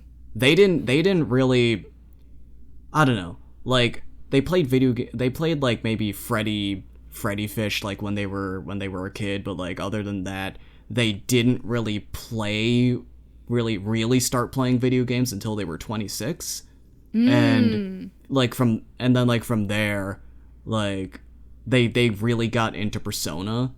So like the interesting thing though is that they are like a huge fan of like Persona 1 and 2, and those are like kind of clunky in comparison to like the newer games. So it's like it's not like it's impossible for like anyone who's just like jumping into video games like in adulthood to sort of like look past or like learn to live with like the old game type of jank. So it's not like it's impossible, but it's like less likely, you know what I mean? And Sure. one more comment about like the tiredness thing. Maybe you don't even have to keep this because it kind of just relates to another game. So one of the reasons why I was able to tolerate the tiredness system a lot more than like other people is because I played this other game before Persona 3, which might have made a big difference. It's called Lisa, the Painful RPG. That game has a mechanic where it's not just your main character. There are also other optional party members that have this problem too, where they are addicted to this drug called joy, and every now and then, probably more frequently than most players would like, so after a while, a character who is addicted to joy will start suffering from withdrawal, which is a status that like I think it lasts. I forgot exactly how long it lasts, but it does last for a while. It basically just exists to nerf your characters. So like you could have really powerful characters like the Tiger Man. Like in normal condition, he's like really powerful, but like when he's suffering from like the joy withdrawal, it's just like literally sometimes his hits will just deal like 0 damage, and like you'll learn to deal with, like, you can either give into the addiction and like give the characters the joy, or you could just like you could choose to stay clean and not do that, because like it will wear off eventually, but like it will also come back eventually, you know what I mean? Another reason why the tiredness system is like it's kind of just like one of those neat little quirks to me is because I played this game when I was in college, and you know that kind of just like it kind of just felt like a mood, you know, like you study for a while and then you're just like tired, and it's just like oh well, That's yeah, funny. yeah, college students are tired all the time, and it's like, oh yeah, you're tired because you stayed up too late, and it's like yeah, that happens too. Yeah, no, fair enough. It's a combination of like those two things where it's like, oh, I'm used to having like these like sort of crippling status conditions that I have to like work around, and also just sort of like just sort of like the immersion factor, it's like, yeah. Yeah, that's funny. Like and by the way, I have heard really good things about that game, Lisa. Like one person that I knew on like like a Twitter friend, like they would always like be like, "Hey, I recommend. I feel like you'd really like this." I'm like, "Yeah, I feel like I would too," because it sounds like it's a very realistic depiction of like the addiction thing. Anyway, I thought that's kind of anyway, that it's a cool game. Sorry. By the way, like that story about like your friend, like that is very wholesome, and it's also really cool to hear whenever like someone is willing to give like more retro games a try, even when they might not necessarily have like grown up with them. So that's really cool. Is this Xenia? Oh yeah, Xenia. Yeah, okay, because like I feel like I've like familiar. I might have seen like some of like the Twitter posts before, and I'm just I'm cool. like, yeah, I'm like kind of annoying and like reply to all of your tweets. Yeah, because like I'll just be honest, like this entire like almost for a year, like I have not really been on Twitter at all, so it's just like I don't really see people. I'm just like I feel like I remember like an account that had a lot of like cool Persona 1 and 2 takes, or like and I was like, oh, and jewelry. I'm like, okay, cool. Yeah, I can link that, by the way. I think that's cool. I like to support other creators if I can. I'll link that in the description. Go buy cool Persona jewelry, guys. I'll say, while we're talking about the subject of accessibility and recommending the game to people, because to me it wasn't just people who didn't grow up with video games and like modern quality of life. To me, the reason why I was hyped for this remake was I wanted a version of Persona 3 that I could recommend to people who started with 4 or 5, because as much as I love 3's story, its social sim mechanics were always very obtuse and very unfriendly to newcomers, and I felt it was not uncommon to see playthroughs where somebody would just have half the social links reversed by the end of the game. So the main thing that I am very glad about with Reload is just how much it keeps what made the original social links great. I feel it keeps everything it needed to, but the scheduling and the quality of life and those aspects I just feel are I definitely it helps a lot in making this game less obtrusive. And I also got the main thing that I was really, really hoping for, which was the girls have platonic roots now. Yeah, same though. Like it's not automatic. Like wait, what the fuck? Wait, when did I ever like consent to that? What is happening? I'm like, okay, automatic romance everywhere. So the funny thing about that is that like on my first playthrough, yes, that actually did irk me quite a bit. But I don't know if maybe I just kind of like over time, I don't know. I guess over time, I just kind of got used. I don't know, cause when I did, okay, no, I don't think I did harem route for Persona 4 original. I think I did it for Persona 5 Royal and then like Persona 4 Golden. I don't know. I guess over time I just kind of became desensitized to that. It's just kind of like, cause you know it's like, oh, it's the funny meme, so you gotta go for it. And like I just kind of, I don't know. After a while, it kind of just meme. After like after a certain point, it stopped bothering me. But I can definitely see why it would bother other people. Like for most of like the dungeon crawling combat stuff, I feel like that stuff is kind of like overhated. But like in terms of the sort of like unforgiving jealousy system in this game, like it's very very punishing.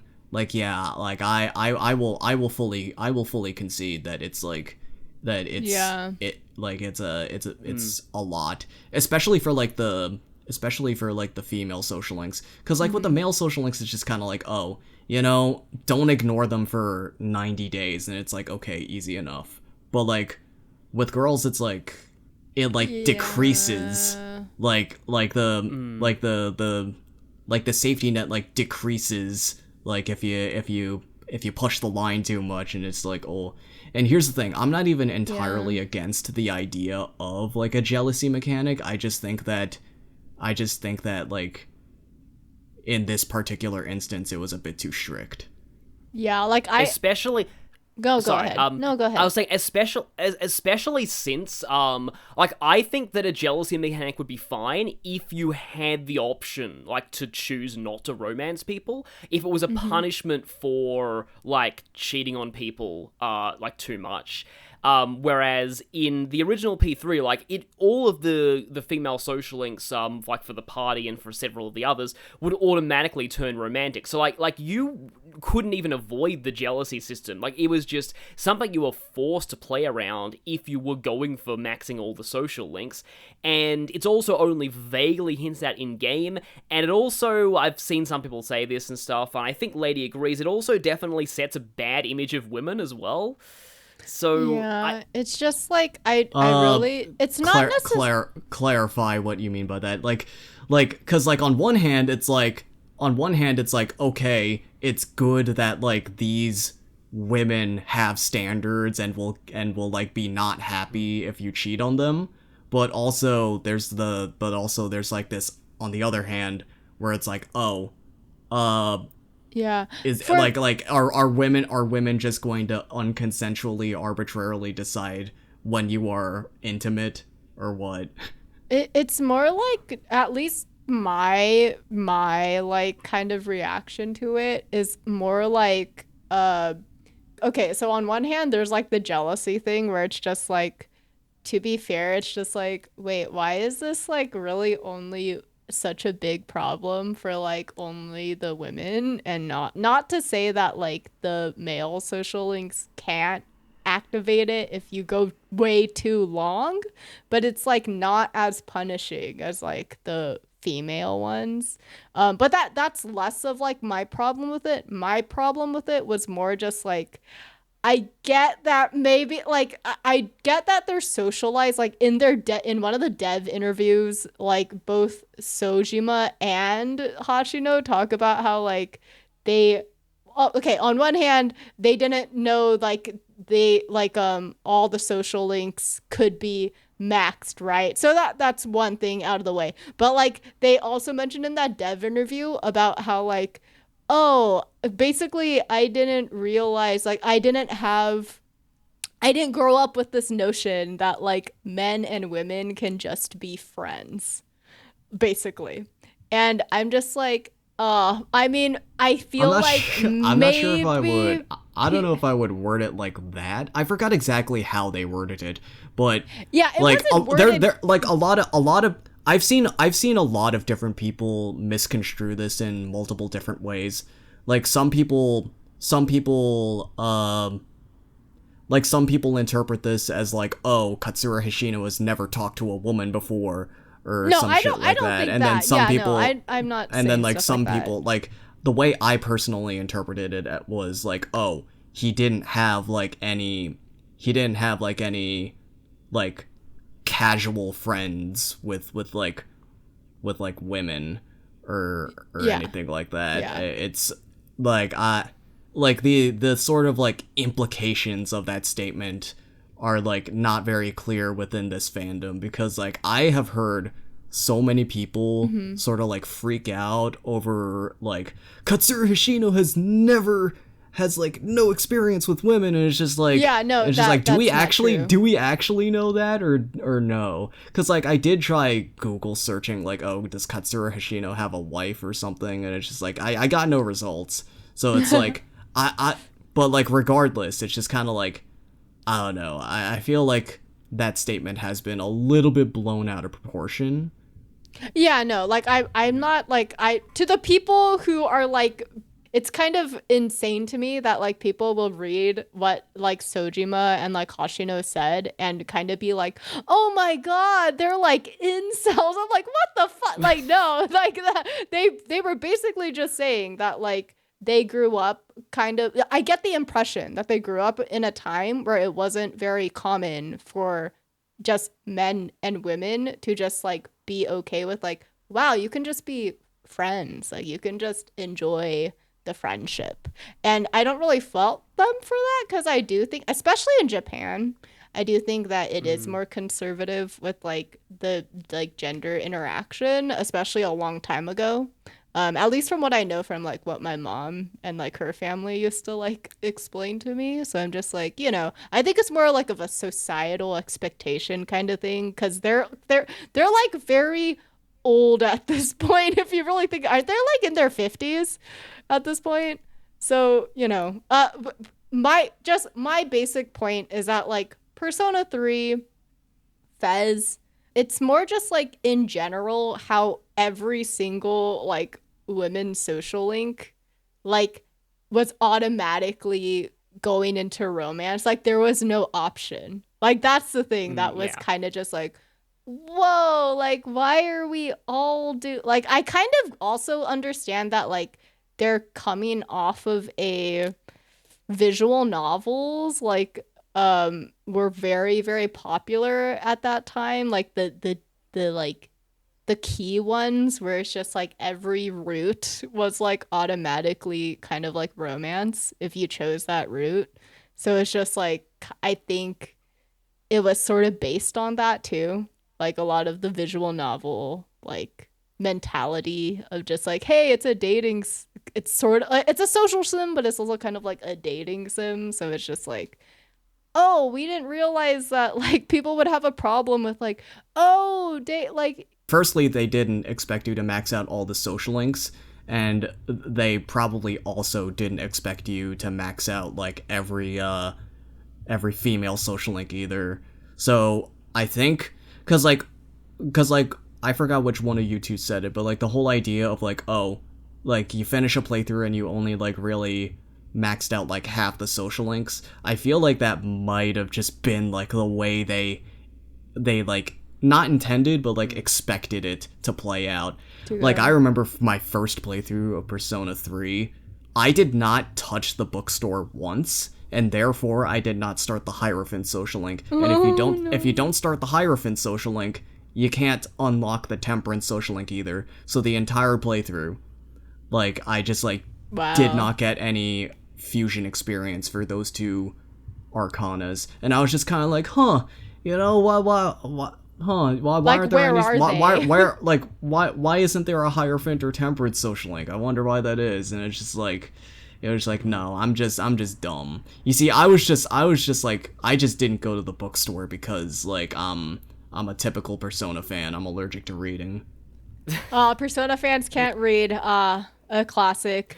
No, yeah, but like to finish that like thought, it's just like another aspect of like why some of the like female social links felt a little bit less like, I don't know how to describe it, just like it felt a little less meaningful to me, was that like they were clearly, I think, written with the romance in mind, that it kind of just made like it's kind of like more easily, I think the difference is more noticeable, I think, in Reload, where it's just like you can still see like the foundations of like some of the girl social links were like based on like eventually going into like the romance route. So that's why, so it's like written, the social link is written with that in mind, so it feels a little less like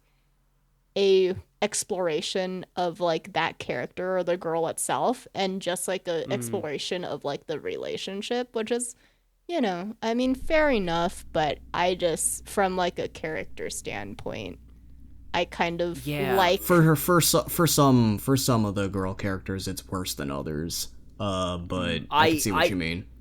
Yeah, I personally had that issue with Mitsuru's social link quite a lot in the original, because it spent quite a while going into some pretty major aspects of like her character, and I always felt like the last 3 or 2 ranks, which were the romance, felt like an entirely different social link to the other parts of it.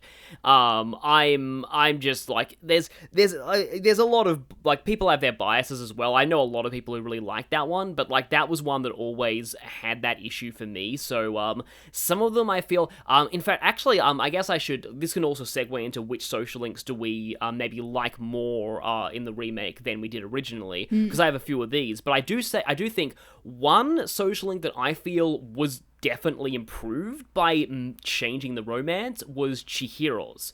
Because in the original, that turned romantic at rank 5. So half of that whole social link was romance. And now they've moved the romance split consistently to rank 9 for every one of the girls, which is what they did in P5. And by doing that, I actually felt like Chihiro got a lot more chance to develop as a character and have her own issues explored, rather than just focusing on the romance aspect. So that was definitely the main one, but it was only because the romance came so early in the original Link. But also as in terms of like other social links that I do like more, I can't praise enough the fact that they added full voice acting for, like, all of the social links for every rank, which was, like, I think this is another thing that this is kind of a running theme with me that I think should be carried forward to Persona 6, because, it just, like, I love that when Fire Emblem added fully voiced support conversations, and they only had, like, 3 or 4 ranks of those, and now we have 10 fully voiced ranks for each character, and to me, the social links that I felt were that my opinion on increased the most from voice acting were Michael, the child from the Hangman social link. Her voice actress does a great job of. It is very hard to convincingly sound like a child when you're an adult voice actor. Yeah. But like she portrays Michael very well. Like I sympathize with her so much in that link.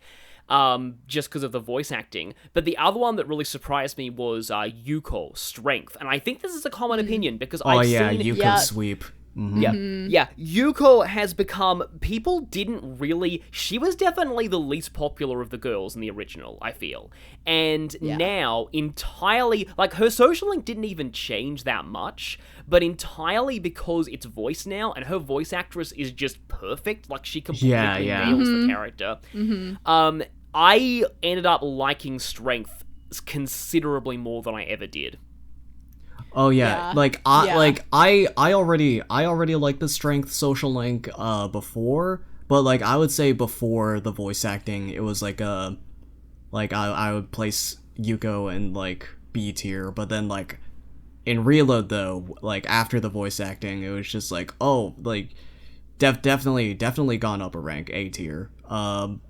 So here the social link voice acting, it's a change that I knew that I would like, because it's kind of I don't know, it's kind of hard to argue against. It's not like Nocturne where like the silence is like debatably like part of the atmosphere of the game, but like the social link voice acting, I knew that it was something like I always viewed it as a positive, but I didn't think that it would have as positive as an impact as it ended up being. Like it went from something that was like, oh, you know, this will be like a neat little addition, to being like this huge game changer for me. Like, oh my god, like this like, because like Kenji is a character who definitely benefited from the voice acting, because like he sounds he sounds way more endearing, and you can actually tell that he's like, you can definitely tell that he's just more like, that he's not like super serious about like dating a teacher. He's just kind of like he's just kind of like more fantasizing about it. And then okay, so an adverse effect that the voice acting had was that I ended up liking Tanaka less, not because the voice was bad, but because like the voice was like a little too on the nose with like how I perceive like snobby rich people. It's just kind of like to the point where where the character started to annoy me. Like, that could be seen as a good or bad thing, like on like for better the or voice for actor's worse. part. It's just I'm like halfway through Tanaka's social link, I was just kind of like, dude, shut the fuck up, man. Like, smarmy, like rich asshole, yeah, vibe. Like scamming and exploiting people. It's like it hit too close to home. It's just like, damn, why is your voice so hateable? Ah, they made you even more hateable. Great. I mean, that's kind of what your social link is sort of meant for in a way. Yeah. But yeah, it was less of like it was less of like a funny haha like in Fez, and more just like, yeah, they really went for like, they really wanted to make you punchable, you know, like I think, yeah. But so hey, good job to the VA, because you did a great job at doing that. You did your job. Yeah, you did your job. Yep. But yeah, I Yep. personally, sorry, if I can just comment on like my like one, yes, Yuko was like fantastic. I loved Yuko's VA. But also like in general, I thought like having such an like I don't think like the VA is actually like authentically, but it just sounded really good for Bebe, like the French accent. I don't know why. It made that like I already liked Bebe even in the original, but like I thought like hearing that kind of like he clearly is like this person who's like, I came from a whole nother country and I'm trying to like live and learn like the customs and the culture of these people. Like, I don't know, it just kind of, I'm sorry, it just like reminded me of my mom. Is like a very special like memory for me, and just thinking about like, oh yeah, like she came to like this country like having, clearly she had an accent, she was good at the language, but like, so I would assume like Bebe is probably like good at the language too, but it's just like, yeah, it's like clearly having that French foreign accent, a reminder of like, yeah, like I don't know, it just felt more like authentic, like I felt like it also helped you really feel a little bit more for like the circumstances surrounding like the, you know, the personal circumstances. I don't know. There's a lot of VAs that I can talk. Oh, same with, okay, I'm gonna say it. I've always been, I know how much people hate Nozomi. People fucking hate Nozomi. And I'm just like, I don't know. I feel like I'm that weirdo who's kind of just like, Not my favorite, but I do think that he's a little, like, here's the thing. Like, I'm not gonna hold it against anyone for not liking him, but I feel like the people who say, "Oh, I want to beat this kid up and like fucking that's so and sad. fucking like take his lunch money," I feel like that's like, I feel like that's a bit much, you know? It's yeah, like damn, bro, just like I do get why people also kind of like hate on the characters that he also the big like scammy kind of thing, but like he was roped into it himself. Like clearly this kid has like super huge mental health issues. He had to have been like this was an already existing cult, wasn't it? Like he had to have been indoctrinated himself. Yeah, like he was roped into the cult himself because he was searching. He was also a very vulnerable person. Sorry. Yeah, no, exactly. No, that's exactly it. So it's just like I do get the whole like, you know, there are reasons why like people don't like Nozomi, obviously, but like I do personally, one of my favorite ranks in all of Persona 3 Reload that was voiced was like the final rank for Nozomi, like the whole like cathartic reveal of like, this is my whole like shtick with like my little brother, and the whole that thing. That was one of my favorite like VA performances for like any given like one rank in Reload. Yeah. So that's me. That's my take. Nozomi rank 10. I definitely agree with that. Like my whole issue with Nozomi is like and I do get that, like, you know, you wouldn't share that kind of thing very openly, but like I feel like that rank was great, but it should have been maybe a little earlier. But I Yeah. do, yeah, that was Sure, fair definitely enough, a good performance though. But if we're talking about like favorite performances, and I've seen this a lot mentioned online, so this is not exactly a hot take here.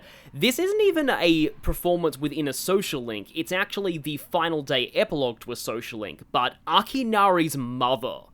Yeah. When when you talk to her on the final day after maxing the Sun social link, I believe it's Cindy Robinson who voices her. And she, like, for just, like, a bit part that doesn't even really have a name, that was just such an incredibly emotional performance. Like, she just completely she sounds totally authentic as a grieving mother for her son, and it just made the final, like, because I've seen footage recently of, like, the original version of that, and, like, the dialogue's basically identical, so, like, it's not like it's a new scene, but it's just, it impacted me so much more, and, like, Akinari was that social link that basically everybody who plays P3 likes, and like, so, I still think it's great in Reload. His voice actor, I think it's Lucien Doge who plays him. He's great. But like that ending, like that's it is definitely one of the social links that is very enhanced by its epilogue, and like the fact that Reload went out of their way to fully voice the epilogues, even when the social link character isn't there, like with Mamoru as well. Like when it's all, like, when you talk to, like, you get his letter from just an unnamed NPC at school, and they're fully voiced. Like, they went the extra mile to make sure not just the social link characters are fully voiced, but everything about the social links is. And I think that's just, they deserve praise for going that extra mile. For sure. Yeah. Totally agreed. Yeah. Also, one last thing about, like, the social link thing. I am such a freaking sentimental person. Like, when, like, you're in the Velvet Room and, like, Igor, and you're getting, like, the Universe Arcana, and it's just like, yo, it's the same people who I heard, like, for 10 links in a row, like, all the voices, like, talking to you in that final Velvet Room moment.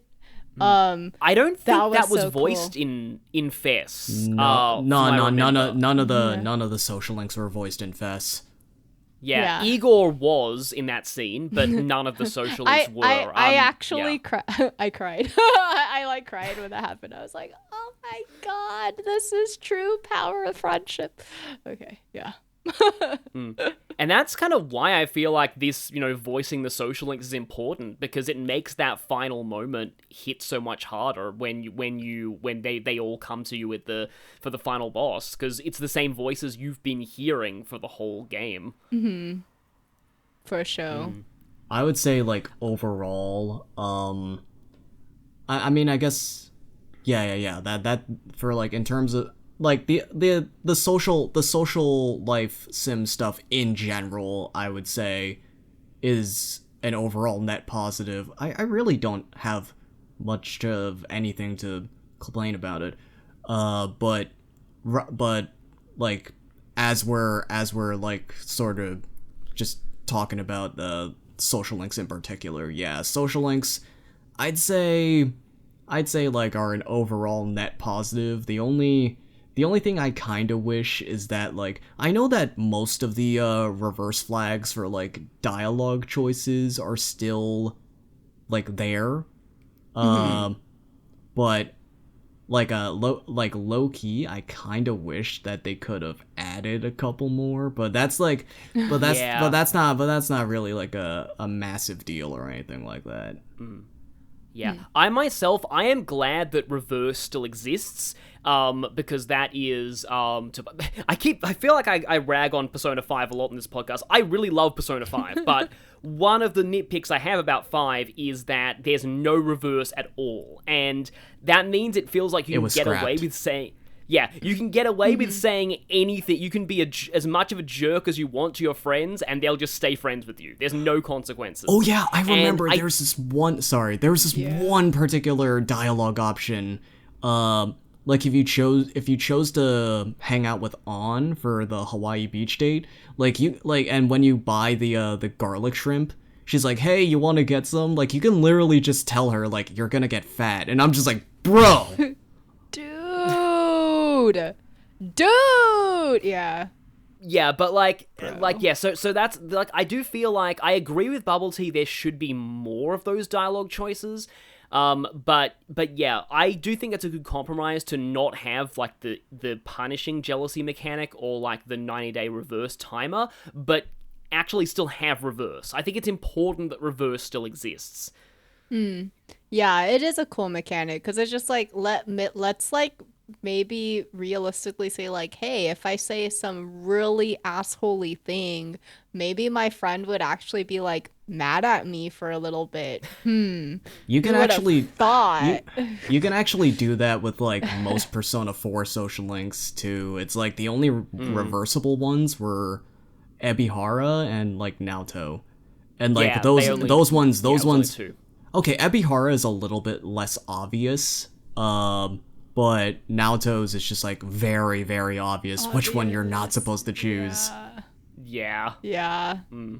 Yeah. Truth. So the like, yeah, they were downplaying it, but also I'm glad that it is at least to some extent back in Reload.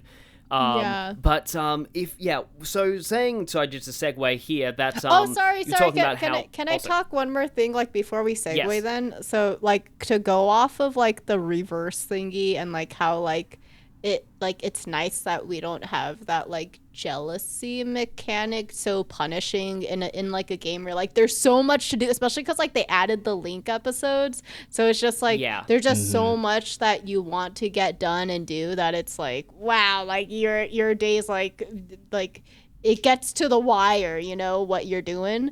I do actually feel like I didn't think I would, you know, I don't really think Persona needed or needs a rewind option at first, but I actually ended up using it a couple times. So like I didn't have to like reload a save from like maybe a feature, couple yeah. days before. Yeah, cuz I think like it was actually just handy. Like yeah, I do know for a fact I used it like probably 2 or 3 times, and it really saved me time when it's just like I could have done something else clearly, like use that time more wisely, so I would rewind. And I think honestly like it also helps me kind of like recommend this game as like someone's first Persona game as well if they've never played a Persona, because like considering how much I think like ever since potentially like Portable, because I added part-time stuff, but I feel like especially from like maybe P4 Golden like onwards from then on, there's just like so many things you could possibly do in a given day that like if you're entirely new to Persona, like it can be very daunting. Like what am I supposed to be doing? Yeah. People don't know that like you're supposed to like, you know, prioritize your social links and like, or you could do but like people might be like, do I do part-time jobs? Do I go do this like fancy other stuff at these different shops? Like what am I supposed to be doing? And I just feel like this really helps with like, I don't know, like helping people get over that like hurdle, or like it's definitely in my opinion like the easiest like maybe learning curve Persona, because I feel like once you might have played like, oh, I know how to use my time wisely now because I was able to like rewind and like experiment with things, maybe with Persona 3 Reload. Now potentially like all the other Persona games don't feel as daunting, maybe like what am I supposed to be doing with the free time? Anyway, that's just a thought that I might have had. Like I feel like it's easy to recommend this as like a new Persona, like an introduction Persona game. Yeah, no, I do definitely agree. It was something that I used a couple of times, but but you did mention as well the Link episodes, and I do want to talk about how we feel about those while we're discussing the social links, because the Link episodes are interesting to me. There was it's one of the things where I wouldn't say I'm entirely negative on them, but I felt like I like Ken's a lot, and Shinjiro's were very good. But like for some of the others, to me, my personal stance is it felt a little bit like fixing something that wasn't broken. I didn't think that Junpei and Akihiko suffered in development on the male route. Like, I never got the impression that they did. And,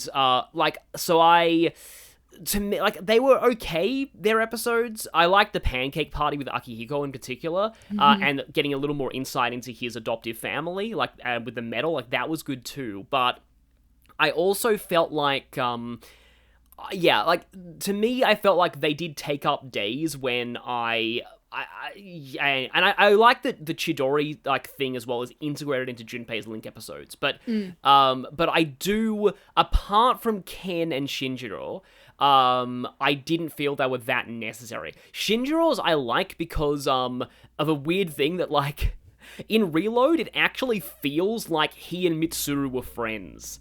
Yeah. I never, like Mitsuru is meant to be, like, it's him, Akihiko, and Mitsuru who were a trio, and they were the OGCs, and in the original, Mitsuru always felt like an outsider in that group. Like, she didn't really express much concern for him, and didn't really act like she was his friend, and now with all of, like, the photos that you see and the Link episodes, you definitely get that sense more that she was his friend, and she was involved in his life. Yeah. So I love that, and I love the closure it gets you as well with, like, his room, and especially in the epilogue where you find, like, the photo and, like, the school papers.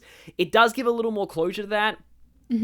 Ken, some people think, might be a little bit too spoilery as to how his arc is going. Yeah, a bit but heavy-handed, but it's still good. I love Ken's, No, I like it too. I do like how it isn't afraid to, and I'm gonna have to use algo speak here, but, like, it isn't afraid to explore, like, unalive ideation in somebody.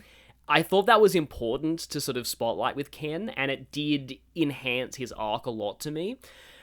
So yeah, those were the Link episodes that I enjoyed. Oh, then there was Ryoji as well. Like, Ryoji was good too.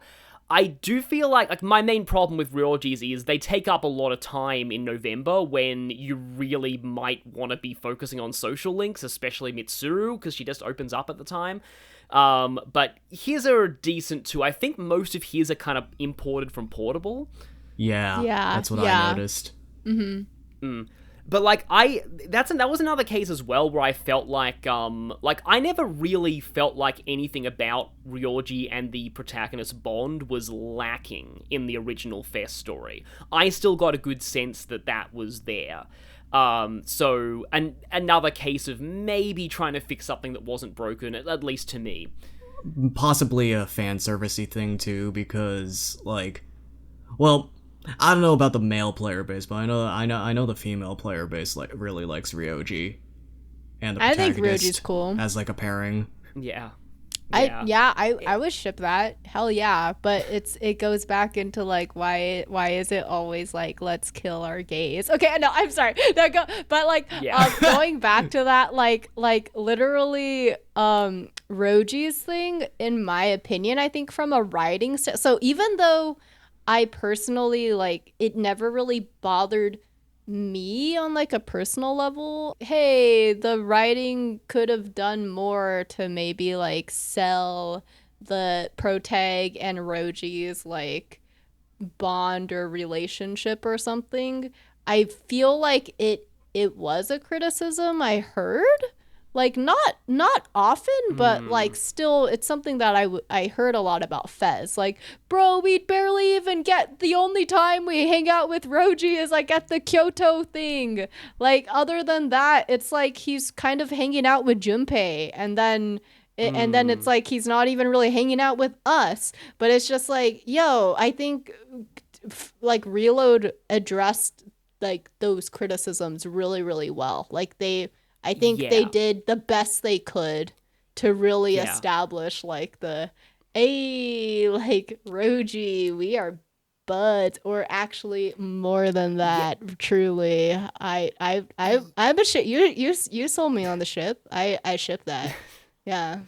Yeah, I think it's as well, it's like, they want to make sure that I feel like some of those criticisms of the original might have been rooted in the idea that some people didn't feel invested in the choice of whether to kill him or not. Like, that's supposed to be a really big emotional moment, and to some people it's like, I see this a lot with, this just brings me back to some Fire Emblem things of like, oh, how can you get attached to a character if you only know them for like a couple of chapters and they just die? Like, I feel like some people maybe got that impression of Ryoji in the original, and yeah, I get that, I get the expansion there, but it's more like to me, I always saw Ryoji as an extension of Pharos' arc, and having Pharos that presence as well, like that played into that too. That is so true. I was never that is true. Really, like, I was like, when you don't consider them separate characters, it gets a bit easier to remember how much of the connection is there. But yeah, did you have any thoughts on the other like Link episodes? Okay, so in terms of like the Ryoji and Pharos thing, I've always conflated the two characters together.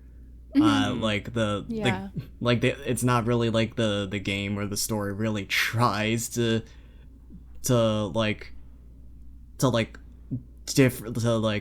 differentiate them too much.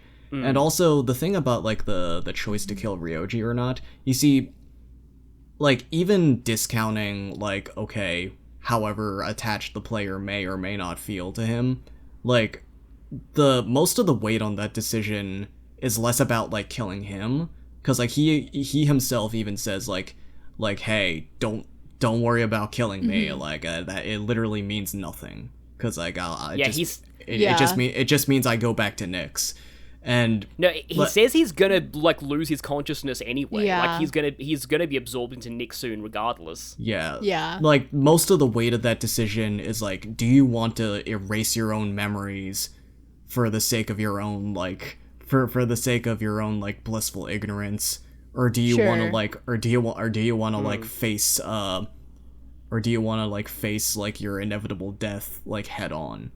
That's like where most of the weight of that decision comes from. But I don't know, like, if you're, I don't know, like, I suppose like having more of an attachment to Ryoji could only really help add weight to that decision.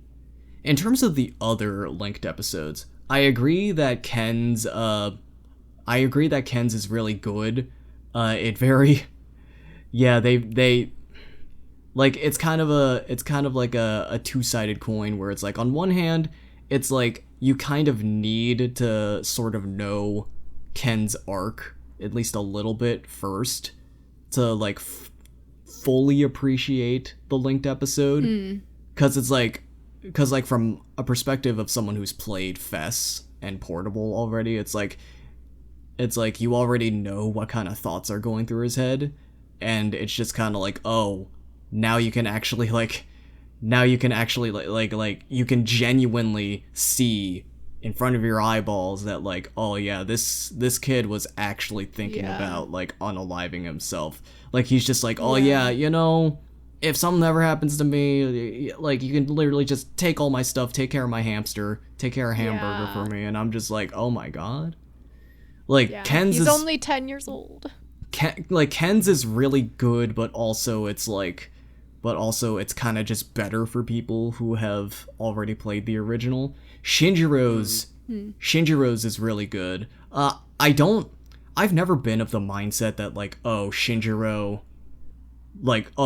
was like introduced into the party too late. Because here's the thing, even though he's only a party member for like a month, they introduce him like pretty early in the story, and he's like, at least to me personally, I felt he was like pretty present throughout the story regardless.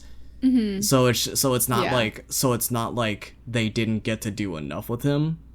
But the linked episode, it's mostly just like a me thing, because I like Shinjiro, so it's like, oh yeah, I get to hang out with Shinjiro. And like, I do like the arc he goes through. It's kind of a contrast to what his Portable Social Link was. His Portable Social Link was about like him opening up and getting closer to like his comrades and such.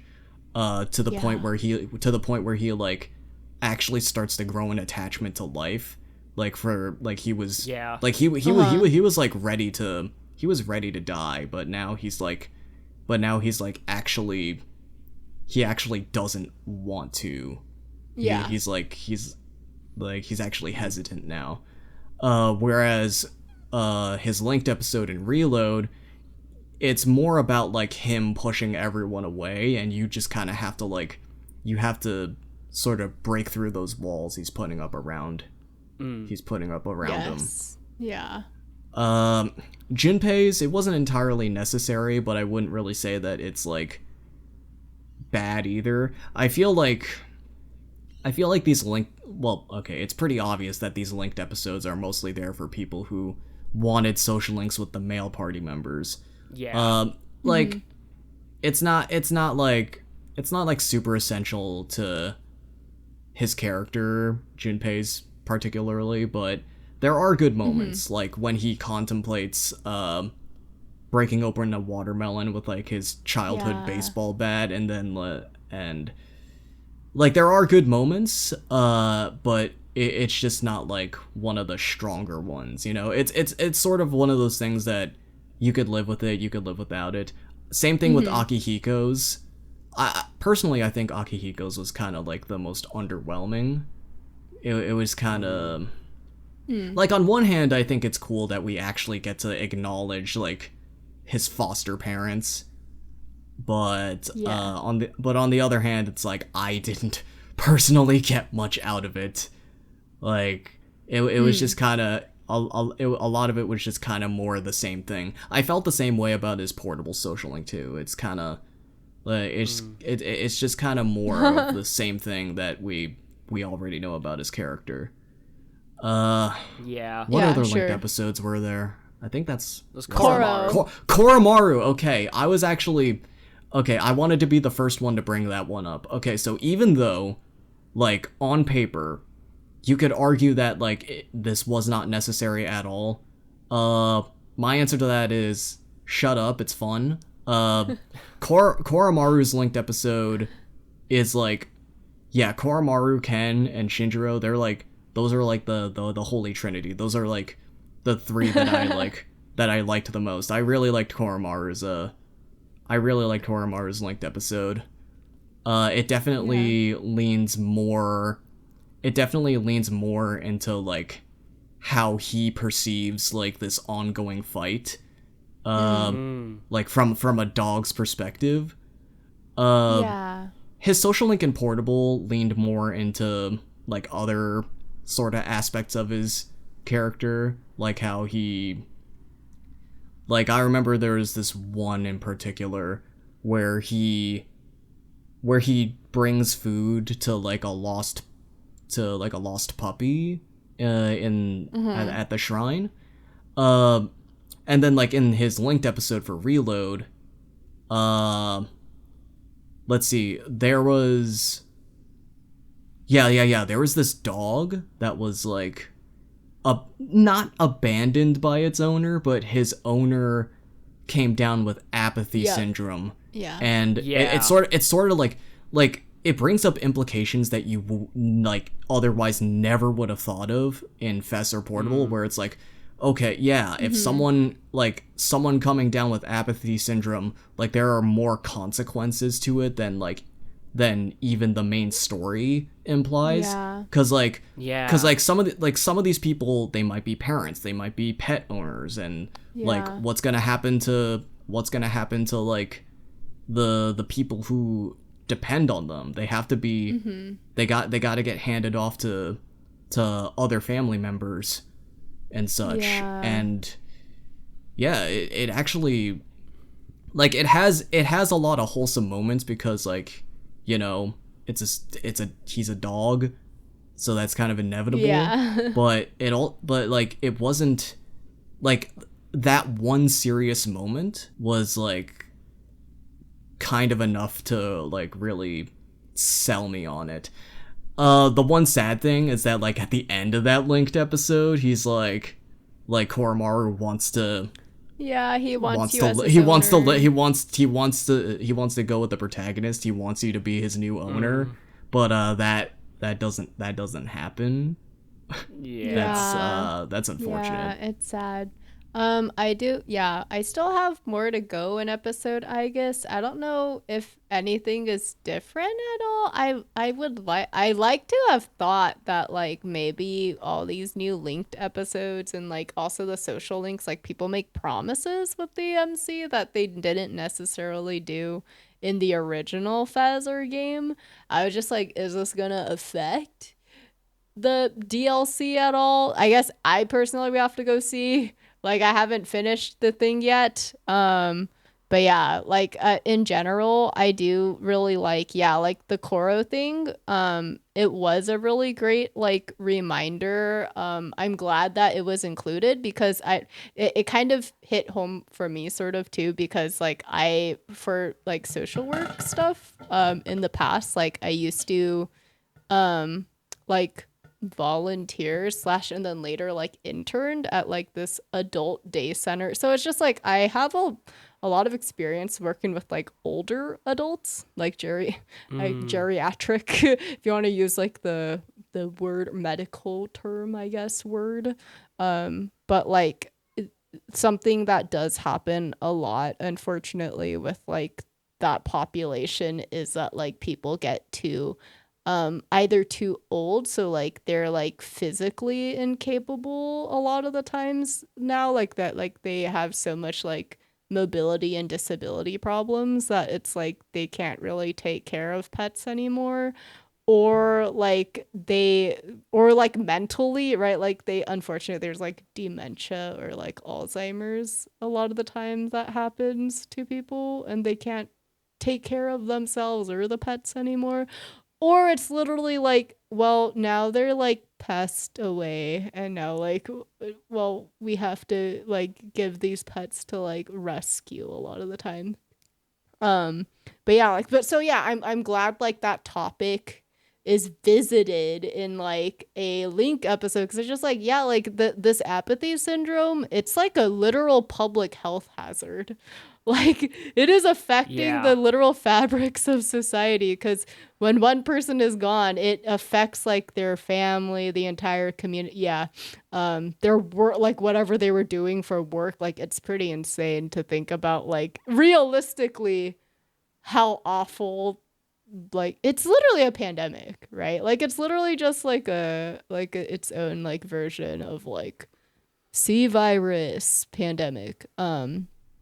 But yeah, I personally I am biased for, so for example, I do like all the Link episodes genuinely. Again, like I kind of agree with you guys. Like I don't think the any of the male characters needed any Link episodes. Mm, Like maybe in my opinion, out of all of them, I feel like maybe Ken might have benefited from one the most, just because everyone mm, else felt so genuinely fleshed out, including like again like when the thing about Shinji being so present, like such a huge presence in the story for like yeah. technically consider like he might not have had the hugest amount of minutes in screen time, he was still like popping up almost at least once a month, it felt like, for something, you know, in some sort of like cutscene, like whether it be like with Strega or with like,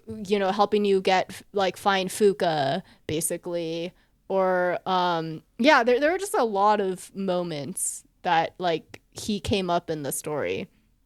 So I feel like out of anybody, probably like Ken could have used one the most. And again, like you guys already basically said everything that I really liked about Ken's social link. But also I guess also like from like a personal like standpoint, again, like Ken really sort of, I don't know, I like seeing this goes with the dorm activities too with Ken as well. Like I like having to see this whole not that the other characters had to like grow up on their own too, like without like parents or like having to like care for themselves, but it is kind of sad to see like, oh, this is a really young kid who is like kind of having to fend for himself, because like you don't have the luxury of like parents looking out for you or like taking care of you. So it's just like, yeah. Anyway, I Ken's is really cool. But I am very biased. I know how like you guys said like Junpei technically doesn't need one, but I'm very biased to I love Junpei as a character. I think over time I also just realized, I don't know, I think like from a energy or personality standpoint, I'm just like, oh shit, I feel like maybe out of all of the demeanors, I feel like I'm probably closest to, funny enough, to Junpei. I just like he's such a fun character, and he like kind of like a lot of energy character, and I like that like the Link episodes kind of show, of course, like you already see like the underneath like all the like energy and hype and fun stuff. Like, no, this character is like really like down a lot. But yeah, he's like going through it. Yeah, he's going through shit, but he tries to like hide it behind like energy and like class clown kind of like fun vibes. And yeah, I like how his Link episode is a balance between like still doing that sort of thing for the group, like doing like the whole watermelon thing and like, you know, getting like, let's do something fun for Ken kind of thing, right? But also just like in general going more into, I guess, what the answer sort of showed later on, like in hindsight, you know, like the whole like the problem with his dad and everything. Yeah, I was about to say that actually. Like, I believe in the original, it wasn't until like the answers / episode, I guess, that you found out his dad was an alcoholic, but that explains a lot. And yeah, getting it out a little more in the main story, definitely a good thing. Like I love Junpei. Like, I've always loved Junpei. He's always been my favorite party member in Persona 3. So like when I say I didn't think his Link episode was necessary, like I'll still take more Junpei. And I fully agree with your thing on it. This is why I like doing this podcast, because like we all have very different opinions on things. But yeah, it is great to get more of that side of him. Yeah. So sorry, I feel like there was one thing that, oh shoot, I had this other train of thought, but I totally forgot what I was gonna say. Was it possibly a footnote about like the dorm activities? Because we didn't really mention those. Oh, maybe. Oh no. Okay, no. So sorry to actually.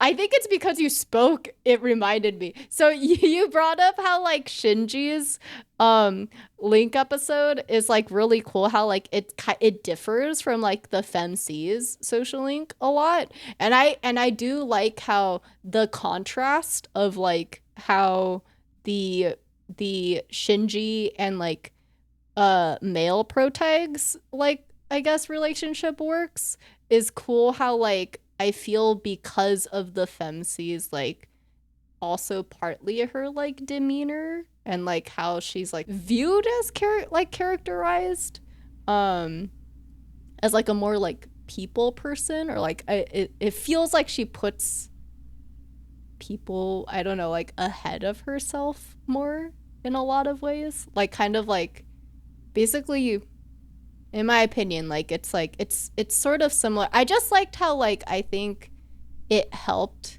that like they kind of do the same thing, Shinji and FemC, that it's just like I feel like they could like connect more in that way.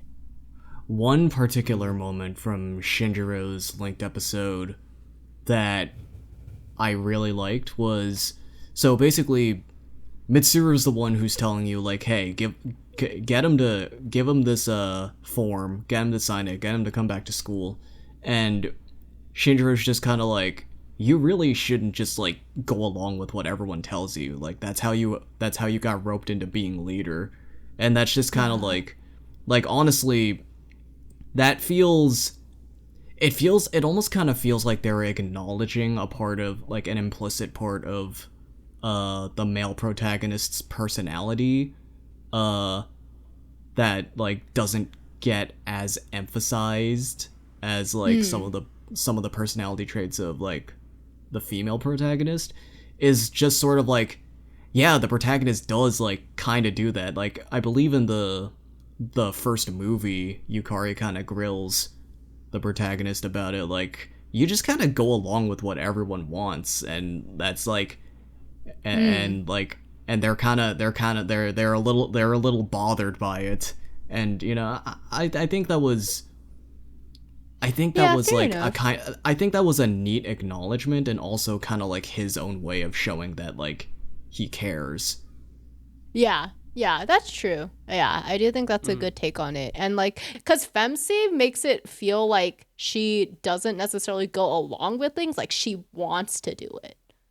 Like, yes, I would love to do that. Like, I would love to take part in that. I would love to kind of like join this. She has like more energy. Like that's the kind of like vibe you get when it's just like, in reality, a lot of that might be like, I want to do this stuff so like I can kind of like, it's sort of almost like escapism in a way from me like thinking about other things in my life, like my problems. But yeah, in general, like I didn't want to like give the impression that like, no, the male MC doesn't care about like his friends or people, because it's just like, well, why would he be the like why would people listen if not? Anyway, it's just a different demeanor. They both have very different demeanor, obviously. Yeah.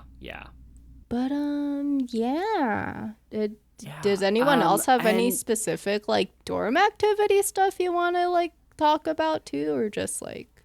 Yeah, I don't know. The dorm activities wasn't really I mean, apart from the planting, giving you some SP items, and unlocking the character's traits.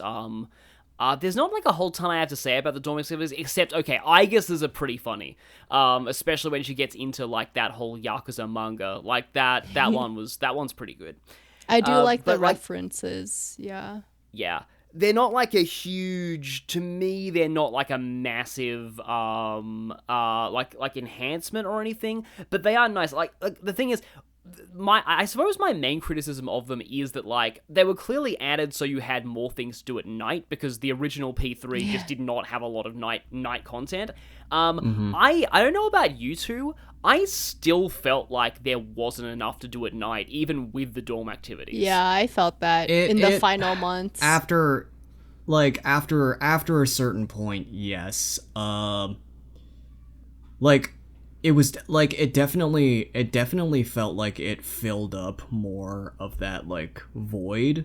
Like I don't think I really ran out of stuff to do until like in Fest, you run out of night activities like pretty much like halfway through the game by like July or something, but like in Reload, I would say I was able to stretch that out until like maybe October. Yeah.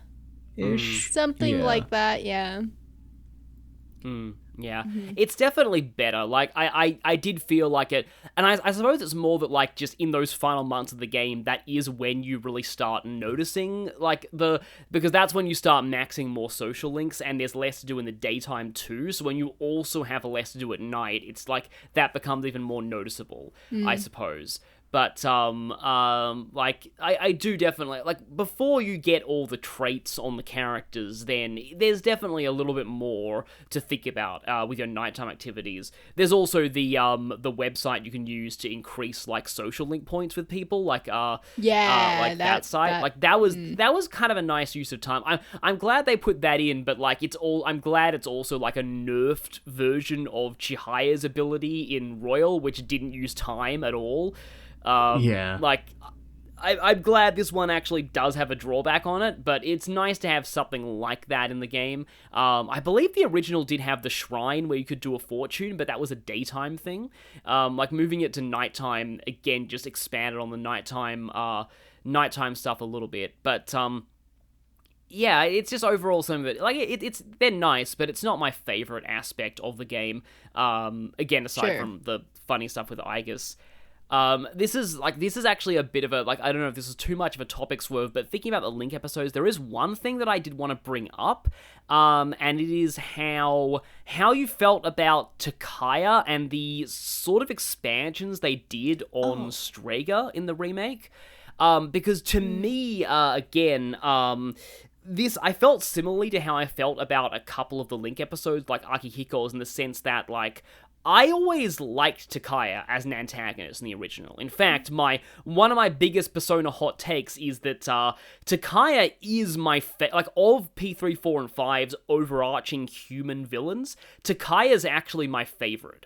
And he was even in, like, the original P3. Like, I didn't actually think he needed more. The only thing I was asking with Strega was, make their boss fights not suck. Make them actually be real bosses that don't just die to one all-out attack. And they did that. In fact, I was really impressed by the final Strega fights, like what they do. Like, those were really cool fights. Yeah. So I got my wish there. But, yeah, how do you feel about Strega in this version? Okay. So they didn't really do that much with Jin, but you do get a much better impression of, like, that, like, okay, like, you can actually sort of see, like, you can, like, actually seeing them on screen together alone does sort of, like, help sell the idea that, like, yeah, yeah, at least from on Jin's side, like, he is attached to Kaya. Like, it does feel a bit more like it like you can actually sort of see that a bit more.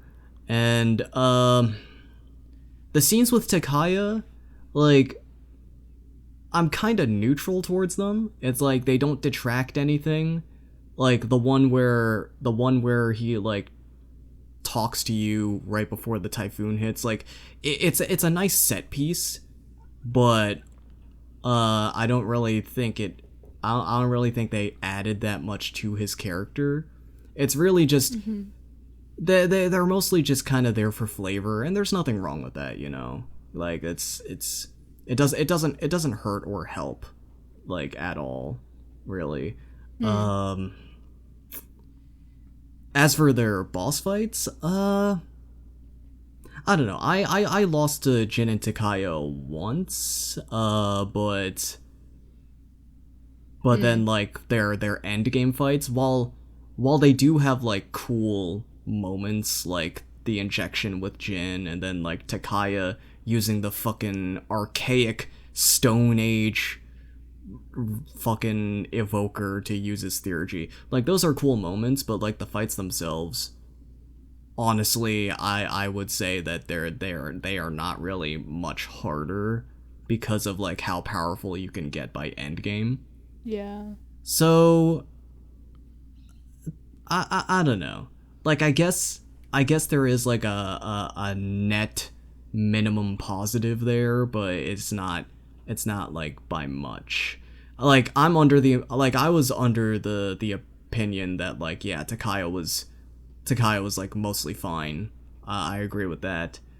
And then Jin kind of exists. I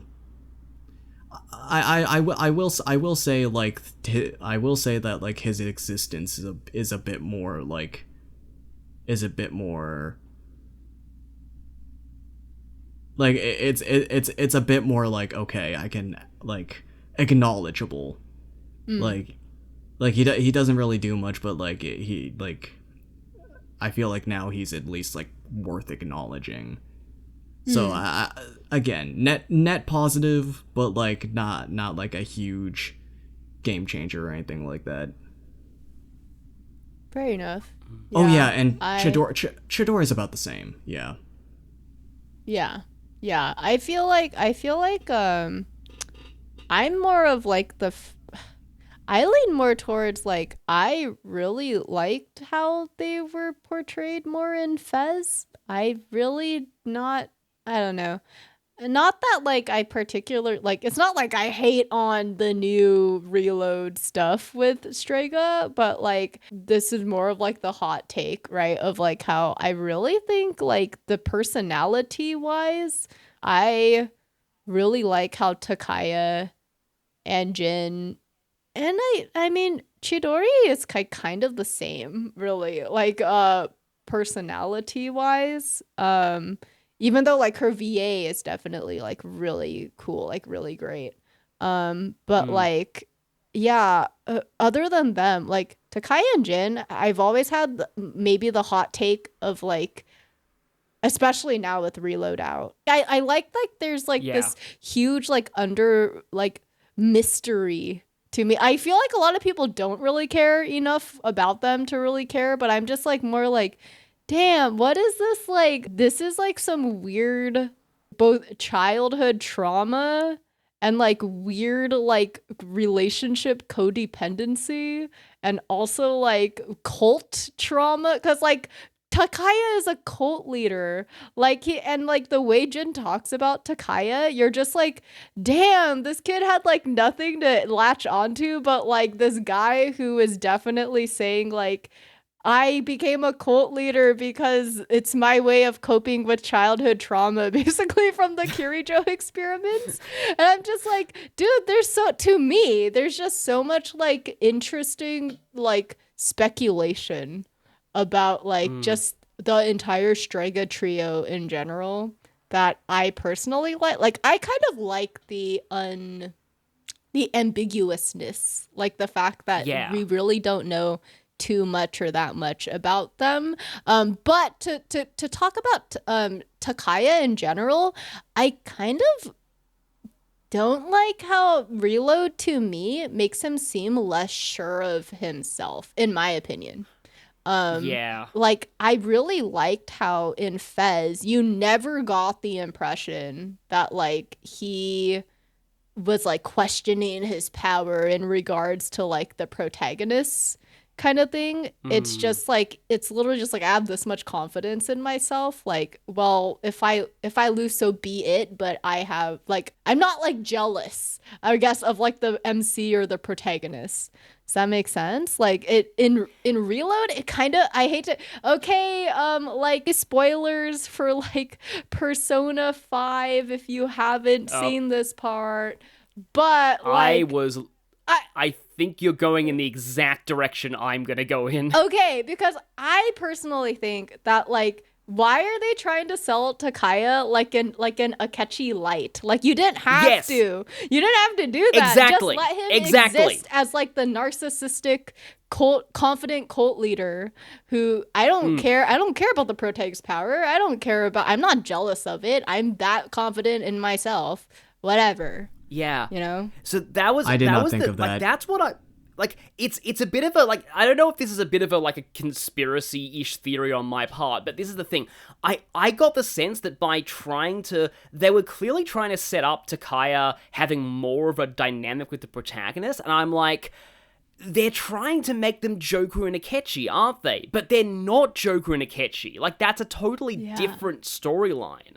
And Takaya is a very different character. And, like, I thought that, like, Takaya, I felt, was less meant to be a foil to the protag specifically, and more meant to be a foil to all of C's. I mean, that's exactly it, though. Like, Strega, like, the thing about most Persona villains is that, they're not that they're not meant to be characters, but like there is definitely a greater emphasis on them existing as like the antithesis of like the main party's sort of like ideals and morals and such. Yeah. Very true. Also, is this gonna become a thing for like every Persona game going forward? Like, oh, someone's gonna make a video essay called "The Akechification of Persona Villains." Oh no, yeah. I mean, like, it's just the thing is that, like, that's how I describe this. Like, this is why a Reload stuff does with Takaya kind of bothers me, because it really is, I feel, the Akechification of Takaya. Yeah. I would be honest, yeah. The only thing they could do to Akechify it more is if they like implied at the end that he could still be alive, like the ending of Royal. Oh my god, like, oh shoot, we didn't see him die on top of the tower for real, so where did he go, guys? He's still alive, maybe. No, yeah. No, seriously though, okay, sorry, to maybe like one last thing about Strega. Okay, one thing I actually did like about the reload thing is, like, even though I already kind of said my piece on Chidori, I do like that they kind of tried to show that, like, they're like a trio and not just like Jin and Takaya and then here's Chidori, I guess. She's just here to exist with us, I guess, but I never got the impression that they really cared about her that much.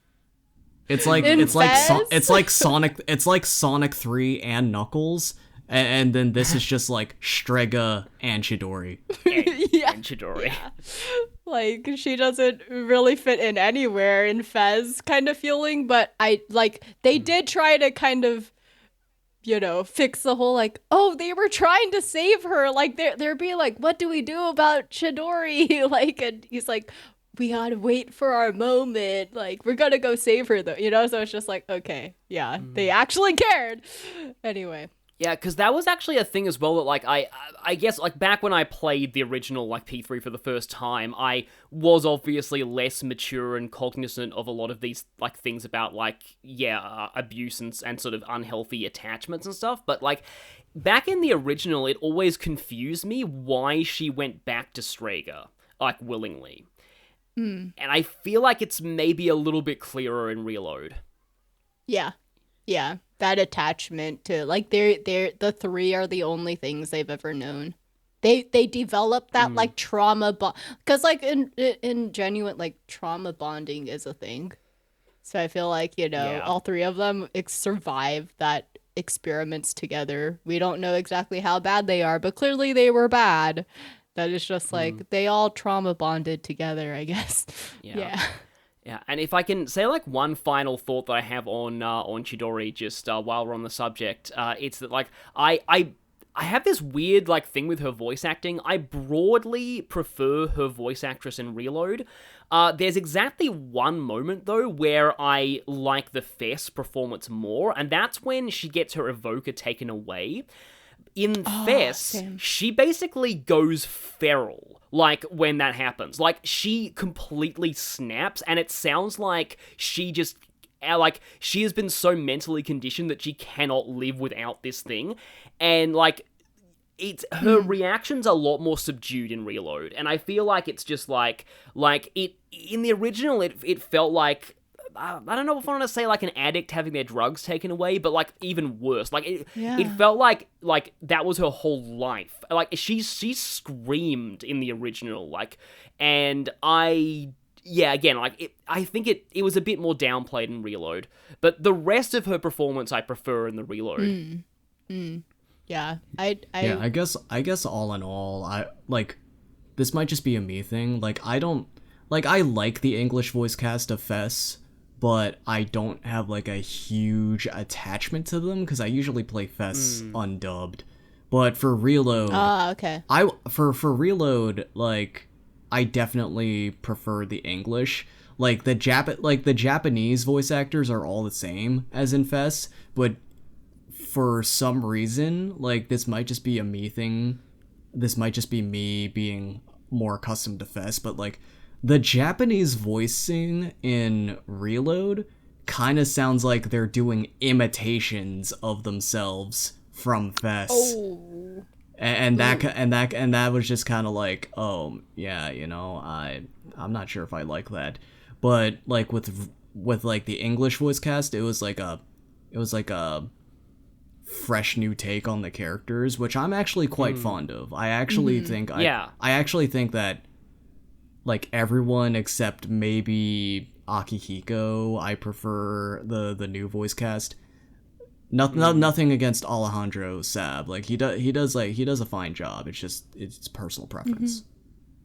Yeah, I'm pretty much exactly like that too. But yeah, like I have a bias towards Liam O'Brien because of, like, Critical Role and other things. But I do think that I will say that Shinji's funeral, he does an amazing job with that, probably better than the original. But the rest of the cast though, and particularly like Junpei, like I wasn't expecting a whole lot from Zeno Robinson, but Zeno Robinson, I will riot if he does not get nominated for Best Performance at this year's Game Awards. It's just, it really takes a very special voice actor to nail a character who is both comic relief and intensely emotional as well, and just such a likable character on top of all that.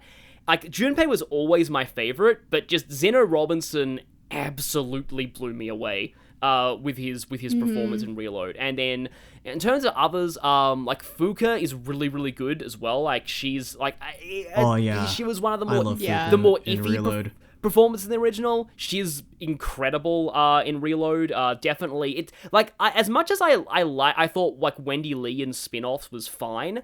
This gets closer to what I think Fuka's character should sound like, for sure. So agree on that. Like I've already mentioned some of the Social Link voices that are all really good.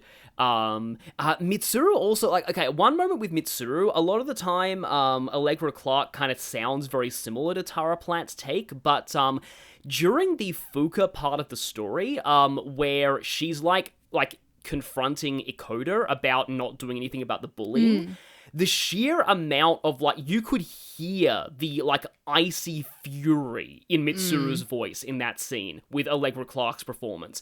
Like, that was the moment where I was like, oh yeah, I like this way more than the original. Yeah, no, that was a great moment. Like, I also had really fun, like, I have a lot of fun, like, kind of, like, dissecting or looking into, like, how different, like, the out of all the characters, Akihiko has like a different presence in both games. Like, he's definitely, I think, a different even like personality in between Fez and Reload, and one part of that has to do with like the Link episode. Another has to do with like some actually changed dialogue in the main story, but also like the voice acting differences plays a role, like the voice direction, I guess I should say, maybe also like the, you know, the tone is also different, which is, I think, is kind of interesting or cool to think about from like I don't know, I personally like the idea of like, wow, there's like two different takes on like the same character, I guess. It's very fascinating to me.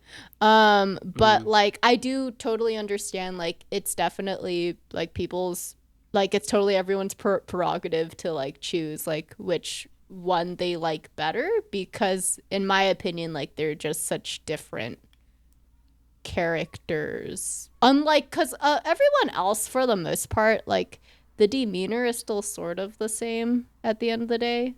But Akihiko is like very different, and especially knowing he's a fan favorite from Fez, so it's just like, I can see why like some people are be like, no, why did you change the voice direction so much, and like the personality like that this character has like later on in the story, I guess. But other than that, yeah, I'm same with like, I am so biased to like, I love Zeno Robinson too, like that. Oh yeah, yeah. Zeno Robinson, like, pretty much straight out of the gate, I had high hopes for him because he made it very clear that like he's played the original, he likes Persona 3, and he very much understands Junpei as a character. And that, like, out of all the new voice cast, I had the most confidence in him, and he definitely delivered. One of the voice actors that I was actually, I guess Allegra Clark too. Like when I, like, at that voice actor panel, I was just like, when I was listening, I was just like, oh yeah, you know, she nailed it. She's like, they're gonna do good. One of the voice actors that I was actually surprised that I ended up liking a lot was Shinjiro's. Like Yeah. I ended up really liking Shinjira's voice in Reload, especially like the totally raw, like right before his death scene, like the "shut the fuck up," like that was like the rawest. that was That was like one awesome. of the rawest moments in that game. Like holy shit. Yeah. Takaya fucking fuck off. Yeah, I love that. No, he was so great. Like Shinji oh my god, now we're bringing up like Shinji's was also really great, but even just like to bring up like I know that they were trying to make Yukari more closer to like I guess what the Japanese original was Yeah. more direction, but like I think Heather Gonzalez was awesome too. Like I did like a lot like what like given what she was probably told to do for Yukari, I'm just like, I grew to love like this voice as well. And also Ken's who Justine. Oh, yeah. Ken's was also really great. Oh Yeah. yeah. I also liked Heather as Yukari. You see, Yeah. the funny thing is that my friend JP is like not actually he's actually like not a big fan of her as Yukari. Ooh. Like I don't know. I don't know. Like it's weird. Like it might just be like a thing where people are more accustomed to like the more sassy tone of like of Michelle Ruff. Me Sure. personally, it's like I don't know.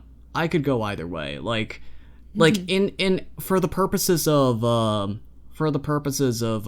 just the main story, I think she does like perfectly fine. Like there's definitely a bit of like a tonal difference in episode Aegis, but I feel like that's less to do with like her voice acting and more with just like how they straight up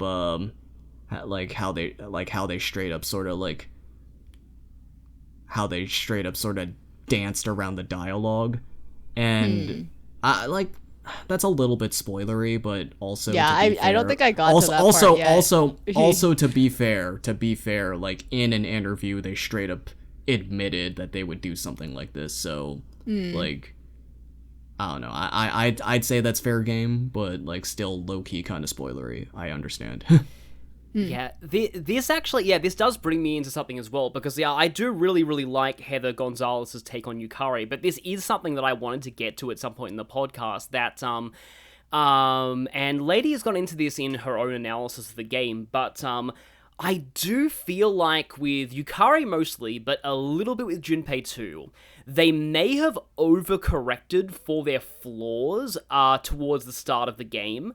And I mean, it's less in voice acting and more in, there's actually a decent amount of changed dialogue too. Like, I know that Yukari in Japanese was always meant to sound a lot less, harsh, but like, there's been several lines in the early game that have been changed quite a bit, and it definitely feels like to me, as somebody who's always liked Yukari, it feels like a little bit of an overcorrection to appease the haters. Especially since I feel like a lot of the Yukari hate, and you would know Bubble Tea because you made a video about how Yukari hate was like overblown.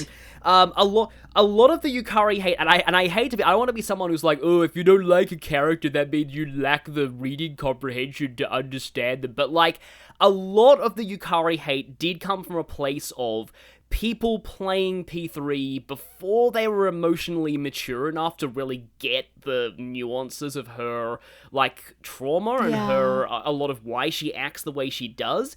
And so now that Reload is coming out at a point where a lot of those fans have gone back and reevaluated and realized that they were too harsh on Yukari before. And so it does kind of feel like a case of now we've got this, like, I do like Yukari a lot in Reload, but we have this, a bit of an overcorrection because they are, I guess, a little bit afraid of having their characters come across as too flawed early on, when the whole point of P3's party is they start flawed and get better. Where I personally really noticed this was when I started Yukari's social link, because the early ranks of her social link are very much written with the colder take on Yukari in mind. And it feels kind of jarring to go to that when Yukari's been a lot warmer in the remake up until that point. It's like they suddenly snapped back into the original version of her. Oh, and another change about her social link that I'm not really the biggest fan of. So, like, it's the dialogue choice that reverses it. Like, yeah. The context is mostly the same, but the dialogue change is made to be, like, it's made to be, like, a lot more obvious. It's a lot more obvious, like, what the wrong choice is. Because, like, before, like, in the original, it was just, like, a misunderstanding or, like, a miscommunication. And then, like, you know, that... The thing is, like, that kind of thing, it happens sometimes. Like, but, like, here, it's just kind of like, oh, are you gonna choose the jerk face option? It's like, oh, well, you know, you're a girl. And I'm just like, what? Like, I know, they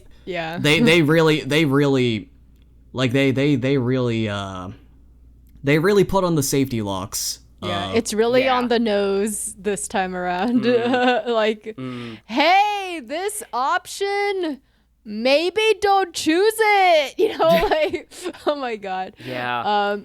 For sure. Again, it goes back to that whole issue of, like, overcorrection, because, like, admittedly, I do know a lot of people who, like, there's a ton of people in the fandom, especially the early fandom, who hated Yukari entirely because they accidentally reversed her at that point, and that ruined their opinion of the character. So I'm sure they must have been aware of that, and they wanted to kind of fix that. But, like, at the same time, it's a thing where it makes sense in the context, and, like, I mean, I haven't had any experience with reversing this before, but, like, it's not like it's hard to make up with her afterwards if you'd put in the effort. Like, it's not like you've ruined her social link forever. Like, if you understand how the making up system for reverse works, it's not too difficult to get back on good terms with her.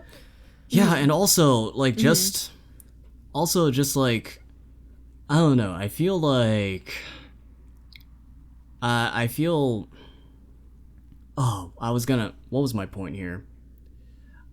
Like, sometimes, okay, so before I was saying, like, okay, sometimes this type of thing just happens, you know, you have a misunderstanding with someone, and then, like, they might get mad at you, and here's the thing, like, I feel like the way that you have to, like, make up with her, like, if you do reverse her social link, is, like, basically, you go up, you talk to her, and then, like, you go out for coffee or something like that.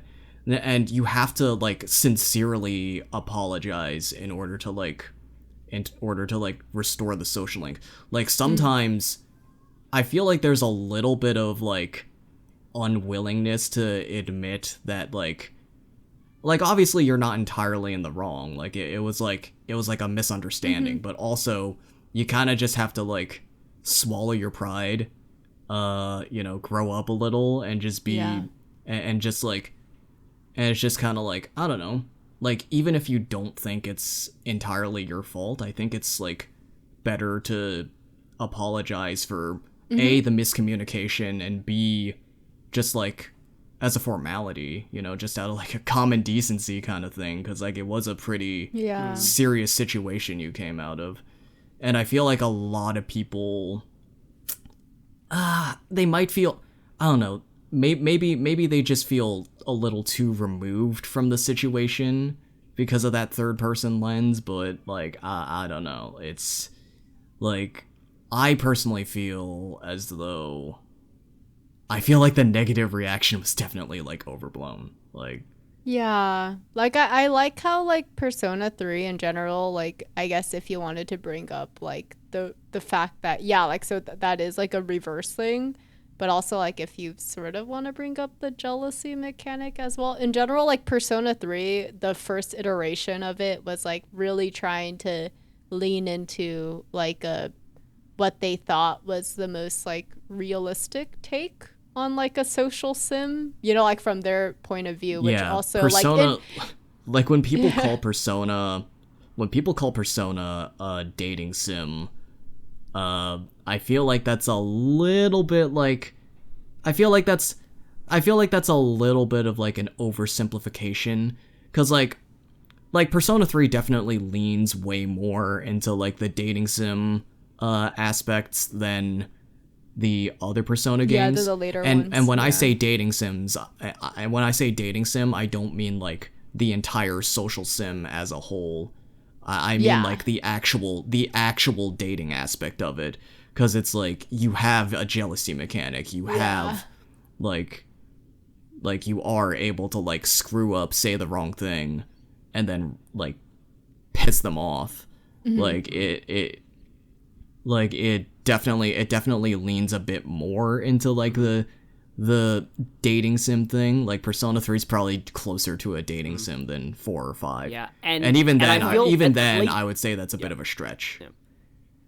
Also, at least in FES, there was a little bit more focus on the weekend hangouts than many of the other games as well, which I think kind of maybe plays into the dating sim angle a bit more. Like, at least, I don't think this wasn't actually a huge deal in Reload, because the social links are easier, but in FES, you very often have to hang out with people on weekends, and like giving them presents as well is also like, I feel like later Persona games didn't really require that as much unless you were really off with points.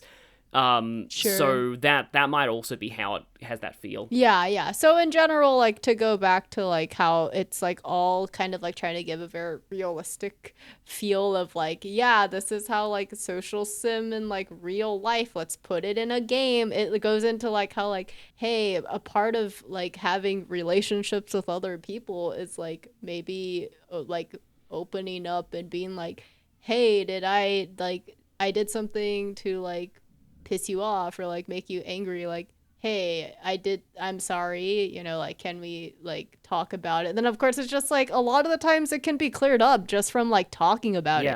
Literally just like ask like the prick, like, and it's just like, and most of the time the other person is gonna be like, yeah, oh yeah. And then people don't realize how oftentimes like simple it is to just be like, yeah, this person would be totally open to talking with you. It's a lot easier. And then you can make up. It's a lot.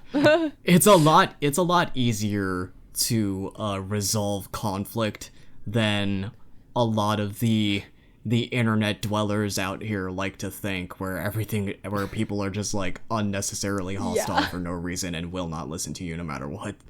Like, sure, there are some people like that out there, but most of the time that's less of a reflection on you and more like they gotta sort out their own issues. So, it never hurts to try to like communicate with the person. Yeah, and like this is like, I guess like what we getting at here is, this is like, I feel this is an important like lesson for people to learn, and that the original like some of the original thing of Yukari Social Link was quite good at teaching people sort of that, whereas it does feel like a lot of the modern Persona games are a bit too forgiving of social mistakes, and that's something that I would personally like to see explored more in the future of the series. Yeah, same. I would be like, if Persona 6 wants to reintroduce some of that stuff, I'd be down, NGO, As much as I agree with that, I feel like realistically, at least the main series Persona games are probably gonna go off in a more like newcomer friendly sort of direction. Even easier. So if you want to introduce more of like those more sort of challenging aspects of not just like the combat and dungeon crawling, but also like the social sim stuff, I feel like the best middle ground for that would to sort of have like a Persona Gaiden type of like spin-off. Not spin-off, I don't know if you'd call it a spin-off. It would basically like sort of play like a mainline Persona game, except it's got like more of the harder aspects of like OG Persona 3, but obviously like tweaked to be like more fair. But honestly, that'd be pretty badass. Honestly, now that I'm thinking about it, Atlas hire me. Or they could like, Or they could have a hard mode for the social sim that's separate from the hard mode from the battles. Honestly, that that'd could totally be a cool, thing. Like yeah. Silent Hill, I haven't played Silent Hill yet, but I know that Silent Hill has separate difficulty modifiers for puzzles and combat. Yeah, it does. Yep. Yo, yeah, so yeah, they could. That's such a good. Whoa, that's actually such a good idea. Like when you start the game, like you can choose like the difficulty of both things, like of the combat and then also for like the social sim elements. Wow, yeah, that fixes so much. Why can't? I feel can we like the do- social Atlas, sims can would you be. do that? I feel like the social sim difficulty would be easier to implement than the combat difficulty, because like with the social sims difficulty, it's just like it'll largely just be based on dialogue choices and certain flags of the sort. Yeah, and then Yeah, just like yeah. being like only in the more difficult modes, like hard and above, like we introduce back the like reverse or like the maybe jealousy like mechanics, that kind of thing. So Hard yeah, mode that'd be cool. reintroduces reverse, and then like merciless mode reintroduces jealousy. Jealousy. Perfect. I want that. Can we? Yeah, please. Please implement Yeah. that toggle, maybe. Yeah.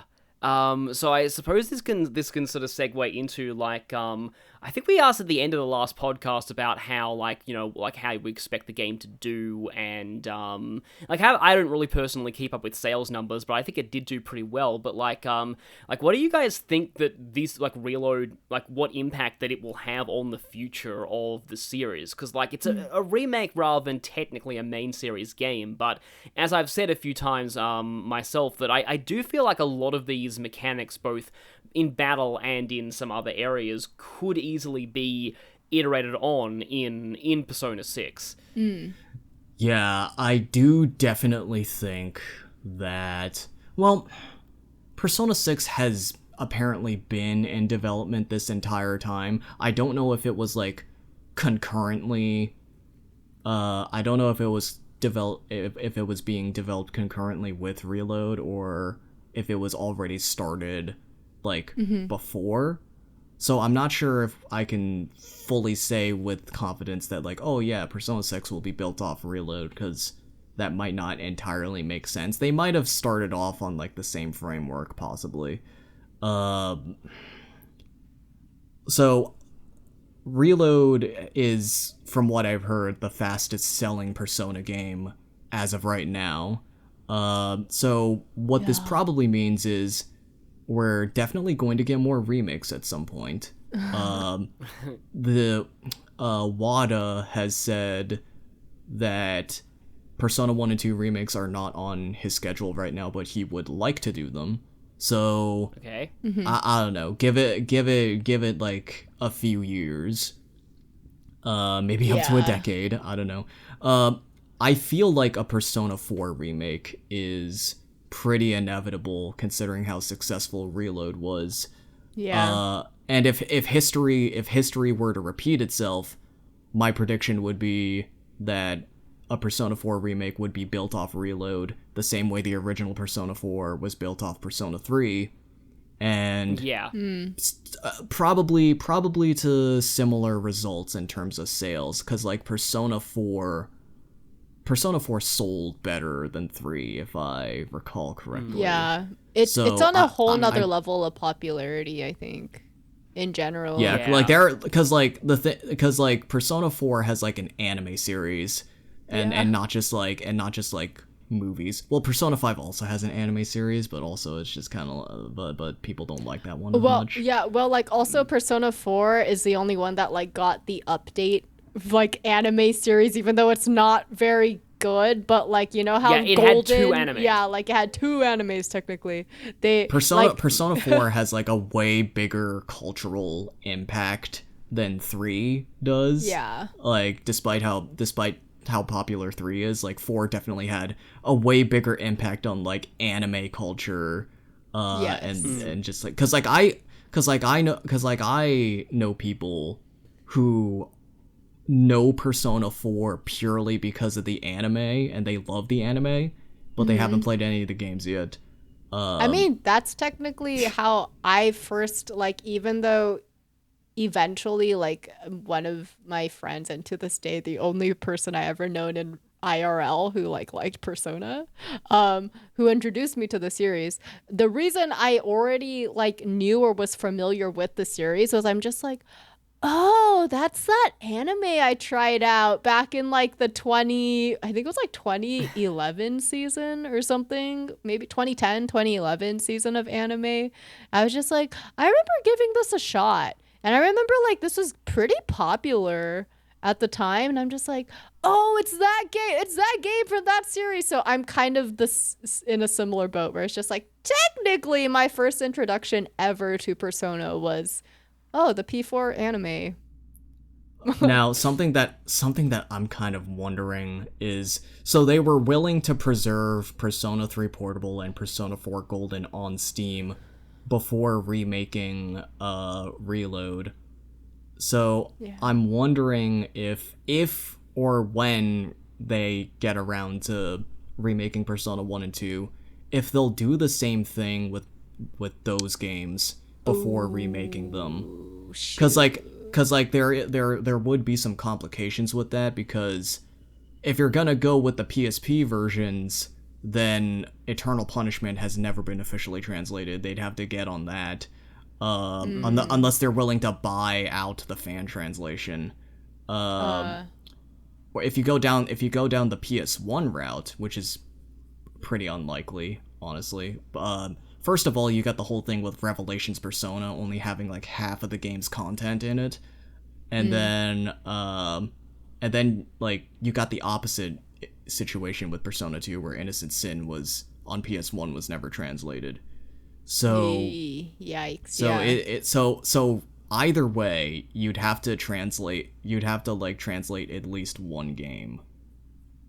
True, yeah. If they want to go that route, yeah. I mean, it's happened. I mean, Ace Attorney translated the second Investigations game after over 10 years, so it could happen. Could happen. Yeah. Likelihood, I'm not too sure, but just there, it's too far off to tell right now. Yeah, sure. I do feel like Sega, because they're owned by Sega. Like, I feel like they do have the means, obviously, to like buy out the fan translation if they really wanted to go probably like the easiest route, because like, again, like the unfortunately, like the Ace Attorney Investigations thing didn't go that route, but like Trails went that route with the Crossbell arc, and then also Umineko actually also did something similar with like they partnered with the original fan translation to make it a lot faster and smoother. So it's just like it has been done before, clearly. So yeah. So we'll see. But yeah, we'll see. Like, I do personally think 1 and 2 need remakes more than 4 does, but it does feel like 4 is a little bit more of a natural choice, with Reload doing so well. Persona 4 is the best like business move for them. yeah. We'll have a whole new age of Persona 4 milking. Yeah. Let's go. Yeah. That's how it's gonna be. I still can't believe people say that, like, P5 is milk when, like, seriously, if you were around during the P4 milking era, like, P4 was just everywhere. Yeah, so good. I'm glad that, like, Reload, I am, like, just overall, like, the sheer amount of just, like, conversation and hype and, like, the amount of, like, stuff being made, like the amount of noise that Persona 3 Reload got is honestly really cool for the series, in my opinion. I just like the fact that I'm like, wow, a lot of people were playing this game and talking about it. Like, people were using the soundtrack of Persona 3 Reload in so many videos of like different game series. It had the same like when I started hearing that stuff in Pokemon videos, I was just like, oh man, it has spread that far.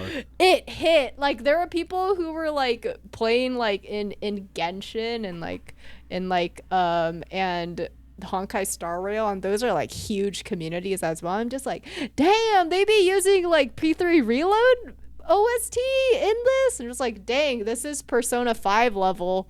They're using the OSTs in whatever video they want at this point. Now, I imagine that like a theoretical Persona 4 remake would probably just like play pretty similarly to Reload, but like something this has less to do with like the future of like the series and more just sort of like how it's impacted my mentality on like remakes. Like generally, like before Reload, I was like I was very much in the camp of like remakes should usually be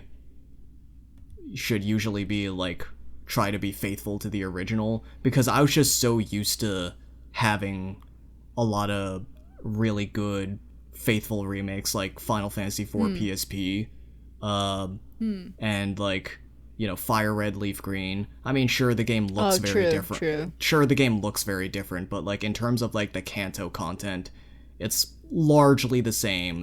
Like I don't even think they really changed the dialogue much, if at all.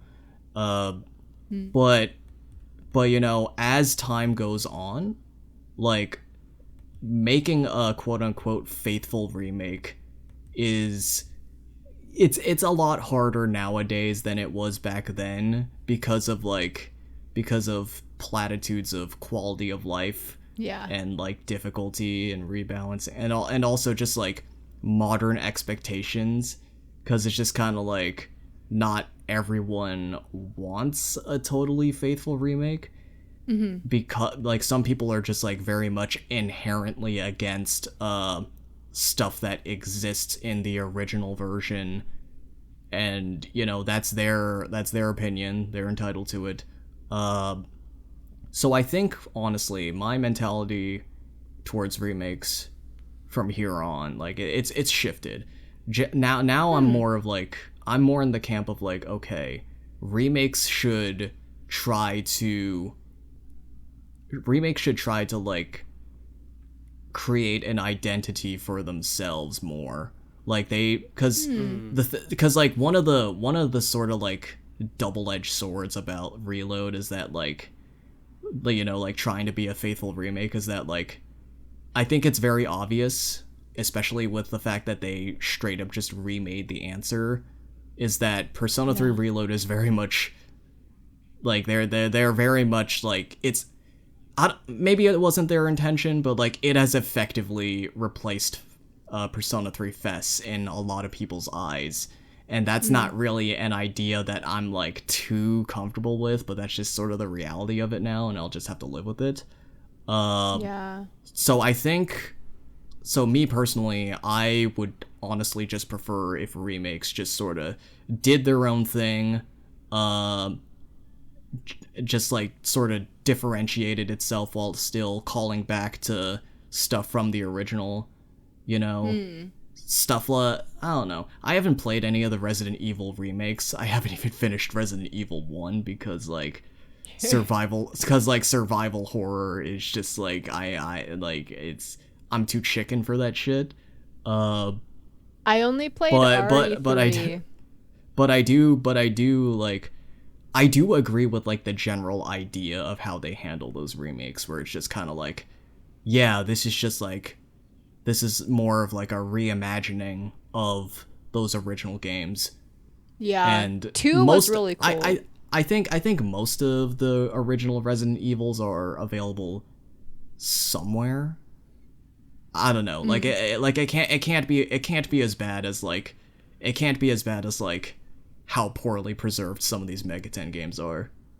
Do you feel like if like like, so for example, like if Fez and like if these games were more easily accessible or like widely accessible on like the specific platform they're supposed to be, or like if they ported them to like fight like another, like I don't know, but whatever, like PC officially and not like an emulate. Not that they really can at this point. I guess like I don't think is kind of like its only way, because they don't have the code, right? Yeah, first of all, apparently they lost the source code. Yeah, like they don't have the source code. And also like and also renderware is just like dead, so they would have to recreate it from the ground up. So a Persona 3 FES remaster was kind of always out of the question. So I don't know, like honestly, an idea that I sort of had, which is never gonna happen by the way, is sort of like a Persona Classics collection containing like the 2 duology, Persona 3 FES, and then OG Persona 4 to sort of like preserve the originals, but I don't realistically see that happening, because it's like, I don't know, like the games that they chose to preserve were Persona 4 Golden and Persona 3 Portable. Sure. Okay. So it's like, Portable, there's like nothing to worry about. That's like on everything. Yeah. Like it's gonna be there forever. But like FES does not have like that same luxury, so to speak. Okay. Like yeah. it's like for most people it's just kind of like reload is just like the standard now. Okay. Yeah, so I see like unfortunately, like it's like FES can't really be preserved, but it's like in an ideal world, if it could have been like preserved on like all these other consoles slash like PC, like do you feel when the PS2 becomes old enough for them to like make we created the PS2 Classic the same way they made the PlayStation Classic, and it's just like, yeah, we made the PS2 Classic, and it comes in with these pre-installed ROMs. It's got games. Persona 3 FES and Persona 4. That's like the only way I could feasibly see that. Because like the PlayStation 1 Classic they did include Revelations Persona, surprisingly. Okay, yeah, because basically like my like point, or like I guess question was just like, do you feel like you would like think a little bit differently about like the like remakes or whatever that they've done if that was preserved? But I guess like, we don't live in a world where that's really possible, so it's more like that doesn't really matter at the end of the day. Yeah, because here's the thing: regardless of what they do with the Persona 4 remake, Persona 4 Golden's still gonna be there, and like regardless of Reload existing or not, Portable is still gonna be there. Like FES doesn't have that same luxury. So maybe I would view things a little bit differently, but only under the circumstances of like, okay, if the original is like preserved and put somewhere for people to obtain, then like the direction of like the remake probably won't like it'll still like I don't want to say it won't matter, but like there would definitely be like there would be like less of an expectation to like replace the original, which is kind of what like a lot of people were viewing Reload as. Like they really wanted like the quote unquote definitive version. Like they like people want a definitive version of like everything, as opposed to just like, you know, having multiple iterations of a game sort of like coexist. Yeah, that's true. Yeah, no, I totally see that was what people were expecting out of Reload. That's for sure. Yeah, Reload had a weird, like, Persona 3 Reload, out of all these other games that are getting remakes, it had like it had the most expectations from the widest variety of people. Like yeah, at least in my opinion, compared to a lot of these other remakes of games, like it had the most like we really can't win anyway. Like we're going to piss off a certain group of people either way, kind of thing. Yeah. Like there's no way we could please everybody who had expectations, especially for this FemC remake. fans. Yeah. But like the way that I see it is that like I think I wrote in a review that I did on another website that what if you've played the original, what you like in how much you like Reload is heavily dependent on what you liked about the original. And for someone like me who just like enjoyed the game in general but just wanted more out of the social aspects, wanted that to be more accessible, but was okay with maybe not having tactics and those kind of commands, Reload is pretty close to a definitive version for someone like me. And that's maybe why I'm a lot more receptive towards Reload than some people are. I also really kind of got what I wanted with Reload, which was a version of P3 that I could recommend to people looking to try it out, because I've always loved P3's story and characters and like atmosphere of Tartarus and all that, but like Fest had that issue with the social links, and with Portable, though Portable does have a lot of good quality of life, and there are a lot of great elements to Portable, like the FemC, I do feel like you lose a lot when you just have the visual novel interface and don't have explorable overworlds. That was what prevented me from really recommending playing that to anyone new to P3.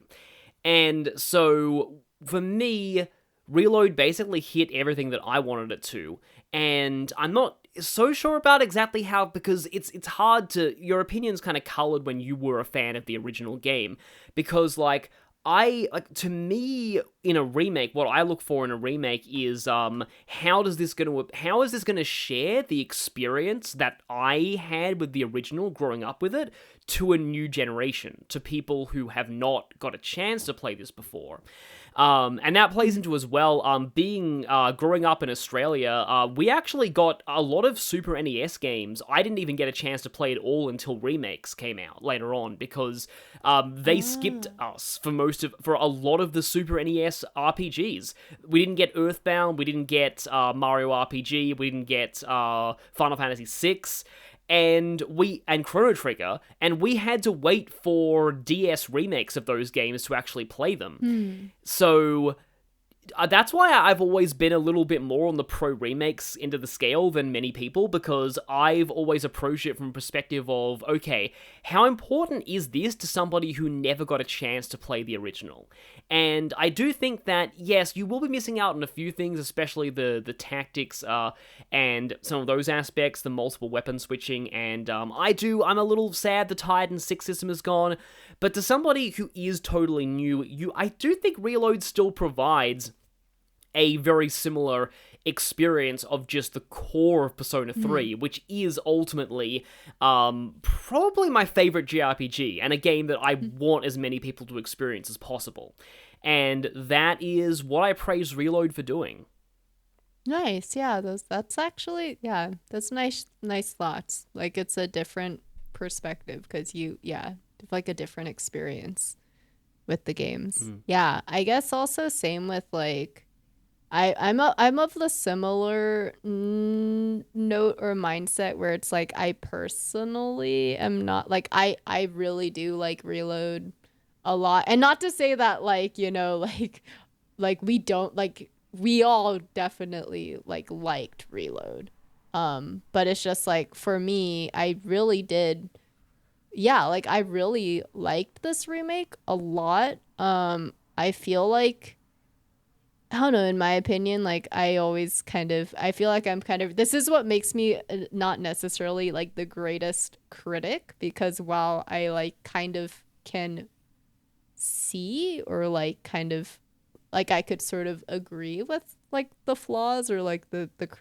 critiques that people will bring up, I am always someone who kind of like prefers to, I guess, like look for the differences or like the strengths of something.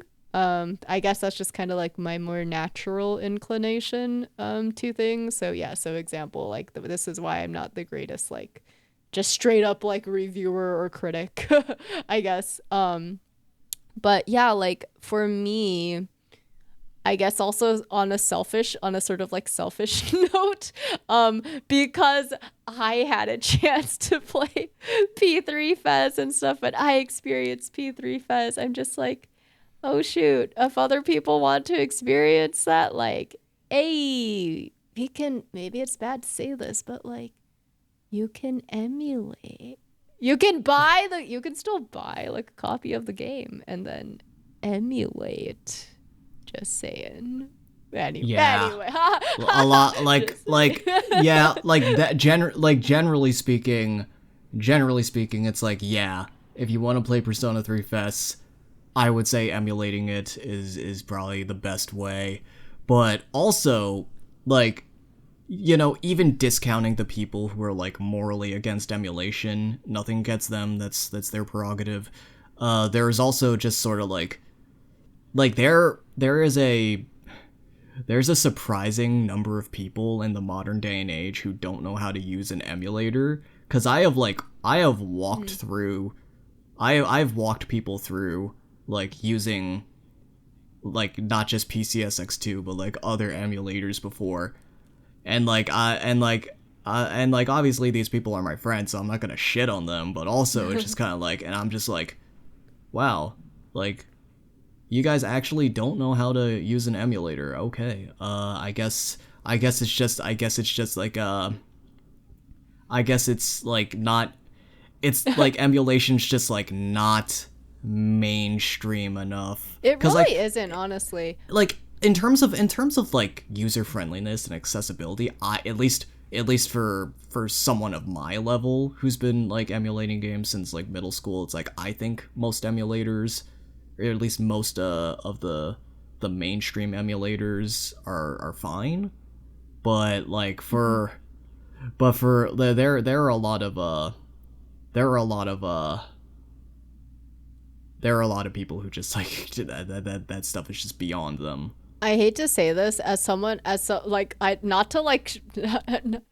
I'm trying to drag on these kinds of people, but I'm just saying, like, as someone who definitely had to teach myself how to emulate, there are plenty of YouTube videos and like tutorials online of how to use and set up the emulator and like put in ROMs and like put in like the different like mods. Is that what they call it? Like all this stuff. I'm just like, follow the documentation that's like on the website. All the documentation. The setup guide. There are literally people who are screen sharing you like their screen on YouTube videos of like, here's how to set up the emulator and the ROM, and it's just like, I'm just following what they're clicking. Like, thank you. I don't even know half of just like, I don't know what the fuck I'm doing half the time, but I'm just like, hey, thanks. Thank you. Taught myself. So just saying, usually if you need to troubleshoot something, we are in 2024, guys. There's usually a YouTube tutorial for the thing you're looking for. Just saying. That's my PSA, I guess. Cool. Yeah. Okay. Well, I guess unless you have any final big like, oh my god, I forgot to talk about it. This was a good episode. This was fun. Yeah. This was a long discussion. Actually, we almost hit the 4-hour mark.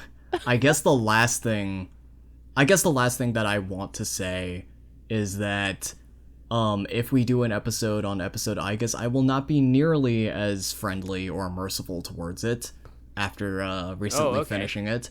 Okay. But yeah, that's pretty much all I got. I don't know how I'm gonna react yet because, as we all know, to all of us who have played the original Answer, we know that mostly the big things are all backloaded into it, meaning that I'm not there yet. So I have no opinion on some things yet. So who knows? Maybe I'll also join the potential episode of this podcast where I'm just like, I don't know, guys. Yeah. And yeah, considering that I am somebody who liked the Answer before it was cool, it's got a lot to live up to for me too. So yeah, we could be back to talk about that, but we might be down to talk about some other Atlas games or Persona topics. We have floated the subject of a Persona hot takes podcast at one point, and that will be really fun. That would be a good one. Yeah. Oh man, I have some very spicy ones to share. Yay, I like that. Yeah, that'll be fun. I unlisted my hot takes video. Mostly, I unlisted it mostly because it referenced back to continuity of other videos that were also unlisted, and it was just kind of like, okay, now that's kind of weird. I kind of don't like that. And it would be like too much. It would be too hard to cut that stuff out without without making like, the weird video weird. without like actually disrupting certain points in the video. But beside the point, yeah, I get to unearth some of my old hot takes. Oh Nice. boy. Yeah, I have some of my own that I do think are pretty hot / spicy. That's for sure. Yeah. Oh yeah, especially towards like waifuisms and the romances. Oh, definitely gonna ruffle a few jimmies with that. Yeah, it'll be a fun one. Yeah, for sure. Yeah, we should do that at some point. Yeah, good ideas. Anyway, yeah, thanks so much, guys. This was fun. This was long and also fun, but yeah, it's long. It's funny. Yeah. It's like it's almost 4 hours. Holy shit. Okay. Anyway. Yeah. Outro. Yeah, outro. Like, do you guys just want to really briefly like mention like, hey, these guys have YouTube channels, by the way. But yeah, just like, what do you guys do on YouTube and other places? Well, I actually have now streamed all of Persona 3 Reload, so I have a lot of stream VODs if you want to watch and hear my very unfiltered thoughts playing through this game for the first time. I've also been playing through Digital Devil Saga this year, another Atlus game that if you're a Persona fan, I highly recommend checking out. And also, I have, as of this podcast, recently just started streaming my reactions to the official localization of Ace Attorney Investigations 2, because I was part of the fan translation for that game. And that's been really fun so far. I'm looking forward to getting to more of that. Yeah, super based. I make videos about things, and I don't know. If you've heard of Big Clingy, if you've heard of LadyVirgilia, you've probably heard of me. Like I just sorta, ramble about things and then just organize it into a non-ramble fashion. And yeah, also like the editing is really cool in the videos. Oh, thank you. I get a little too over ambitious with that stuff, and that's why my shit takes way too long to make. It looks really cool though. Yeah. And Bubble Tea also has a secondary channel where he talks about non-Atlas related topics. And, oh hell yeah! Speaking of which, I'm actually planning on doing a retrospective on a childhood show. I don't know when the hell that's gonna come out though, so just give it some time. Yeah, check that out too. Yep, the second channel is listed. It's good stuff. You guys should look forward to it. Good retrospectives. Bye guys. See you in the next episode. Yep, Thanks for listening. Thanks for having me on.